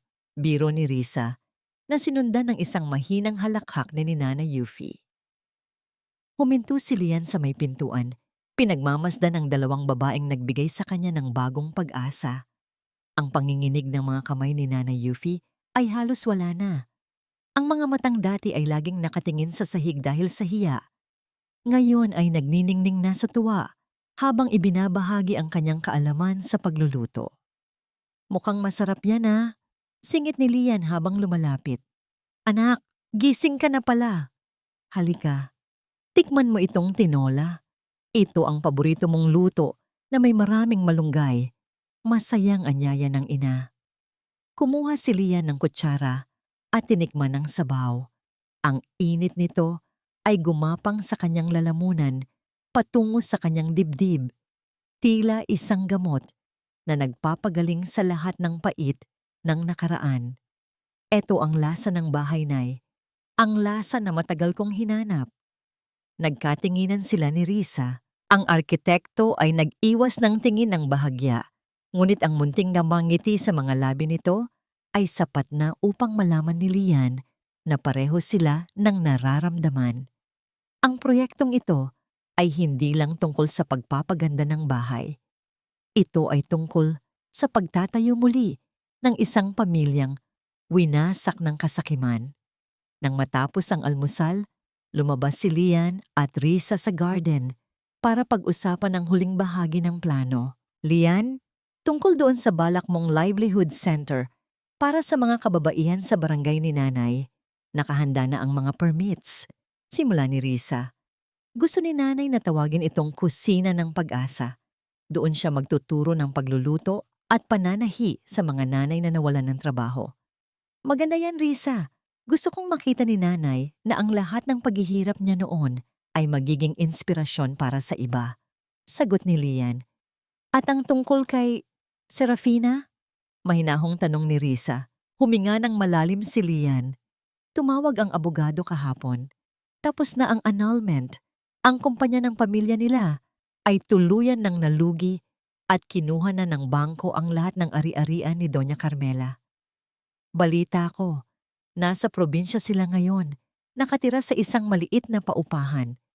Karma na ang bahala sa kanila, Risa. Wala na silang puwang sa buhay namin. Tumingin si Risa sa malayo. Ang pagpapatawad ay hindi para sa kanila. Lian, ito ay para sa atin, para hindi na tayo nakatali sa galit. Alam ko, bulong ni Lian. Dahan-dahan niyang kinuha ang kamay ni Risa. Sa pagkakataong ito, hindi na ito isang aksidente. Hinawakan niya ang kamay nito nang may paninindigan at lalim. Risa, salamat sa hindi mo pagbitaw. Salamat sa pagpapaalala sa akin kung ano ang tunay na halaga ng isang tahanan. Humarap sa kanya si Risa. Ang mga mata nito ay puno ng katapatan. Hindi ako bumitaw dahil nakita ko ang kabutihan mo, Lian. Nakita ko ang isang anak na handang itaya ang lahat para sa kanyang ina. At iyon ang pundasyong gusto kong makasama habang buhay. Sa gitna ng katahimikan ng garden, tanging ang awit ng mga ibon at ang kaluskos ng mga dahon ang maririnig. Isang mahinang hangin ang dumaan, tila humahaplos sa kanilang mga mukha. May dalang pangako ng isang kinabukasang malaya sa takot at puno ng pagmamahal. Biglang lumabas si Nanay Yuffie mula sa kusina. Bit-bit ang isang tray ng kakanin. Huminto siya nang makita ang dalawa na magkahawak ang kanyang kamay. Isang matamis na ngiti ang sumilay sa kanyang mga labi. Isang ngiting walang bahid ng pait. Hindi siya nagsalita. Sa halip ay tahimik siyang bumalik sa loob. Tila ayaw gambalain ang isang sandaling alam niyang matagal nang nararapat para sa kanyang anak. Ang sugat ay naging peklat na lamang, isang paalala ng labanan, ngunit hindi na ito nagdudulot ng sakit. Ang tunay na paghilom ay hindi nangangahulugang mawawala ang alaala, kundi ang kakayahang harapin ang bukas nang walang galit sa halimuyak ng luya at pagmamahal. Ang hapon ay nababalot ng kulay kahel at gintong sinag ng araw habang dahan-dahang lumulubog ito sa likod ng mga gusali sa Makati. Sa harap ng isang bagong gusali sa barangay, ang kusina ng pag-asa ay nagtipon-tipon ang mga tao. Hindi ito isang marangyang charity gala na puno ng mga diamante at pekeng ngiti. Ito ay isang pagtitipon ng mga nanay na may bitbit na sariling mga baunan, mga batang nagtatakbuhan sa paligid, at ang halimuyak ng sariwang luto na nagmumula sa loob. Sa gitna ng lahat, nakatayo si Nanay Yuffie. Wala na ang takot sa kanyang mga mata, wala na ang panginginig sa kanyang mga kamay. Nakasuot siya ng isang magandang ternong gawa sa lokal na tela at ang kanyang likod ay tuwid na tila isang reynang. Sa wakas ay nakuha ang kanyang korona. Hindi korona ng ginto, kundi korona ng respeto mula sa mga taong tinuturuan niya ngayon ng sining ng pagluluto at pananahi. Salamat sa inyong lahat. Simula ni Nanay Yuffie. Ang kanyang boses ay umalingaw-ngaw sa simpleng audio system, malinaw at puno ng kapayapaan. Ang bawat isa sa atin ay may halaga. Hindi nasusukat ang dangal sa yaman ng ating anak o sa ganda ng ating suot. Nasusukat ito sa kung paano natin pinapahalagahan ang bawat isa sa loob ng ating sariling tahanan. Sa gilid ng entablado, nakatayo si Lian kasama si Risa. Ang kamay ni Lian ay mahigpit na nakahawak sa kamay ng arkitekto, isang pagpapakita ng pag-asa para sa kanilang sariling kinabukasan. Tumingin si Lian sa kanyang ina at naramdaman niya ang isang matinding bugso ng pasasalamat.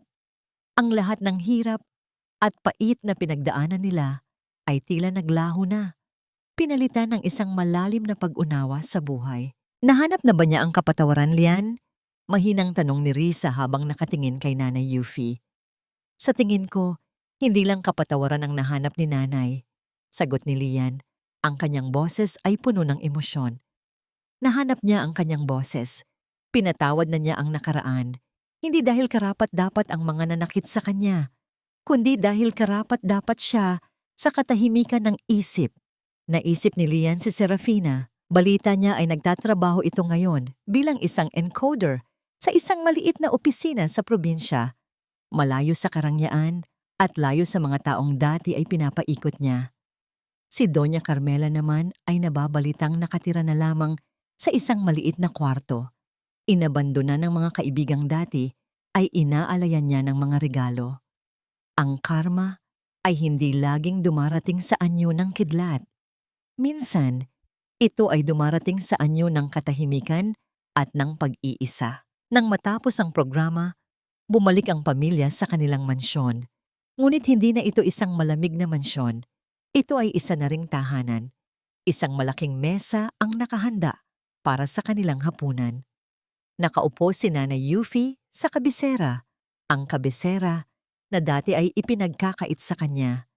Sa kanyang kanan ay si Lian at sa kanyang kaliwa ay si Risa. Naroon din si Marites at ang kanyang anak. Sabay-sabay silang lahat sa isang masayang salo-salo. Bago sila mag-umpisang kumain, tumayo si Lian at lumapit sa kanyang ina. Ginawa niya ang isang bagay na sa loob ng maraming taon ay kinalimutan niyang gawin ng may buong puso. Kinuha niya ang kamay ni Nanay Yuffie at idinampi ang kanyang noo rito. "Mano po, Nay?" Bulong ni Lian. Isang pagmamano na puno ng pagsisisi at ng pangako. "Kaawaan ka ng Diyos, anak," sagot ni Nanay Yuffie habang ang kanyang kabilang kamay ay marahang humahaplos sa buhok ni Lian. Sa hapagkainang yun, habang iniikot ang mangkok ng mainit na tinola, naramdaman ni Lian ang tunay na kahulugan ng tagumpay. Ang bawat higop ng sabaw ay may dalang tamis ng pagmamahal at anghang ng katotohanan. Natutunan niya ang isang mahalagang aral. Ang tunay na kayamanan ng isang lalaki ay hindi nasusukat sa taas ng kanyang gusali o sa laki ng kanyang bangko, kundi sa kung paano niya pinoprotektahan ang dignidad ng pinakamahina sa kanyang pamilya. Ang gabi ay tahimik. Wala nang sigawan, wala nang pananakit. Tanging ang mahinang tunog ng mga kubyertos at ang masayang kwentuhan ang maririnig. Ang bawat sugat ay naghilom na, nag-iiwan ng mga peklat na nagsisilbing paalala na ang pag-ibig, kapag totoo, ay laging makakahanap ng paraan upang bumalik sa liwanag. Sa wakas, ang bawat hininga sa loob ng tahanang iyon ay malaya na. Malaya sa takot, malaya sa galit at higit sa lahat, puno ng walang katapusang pag-asa.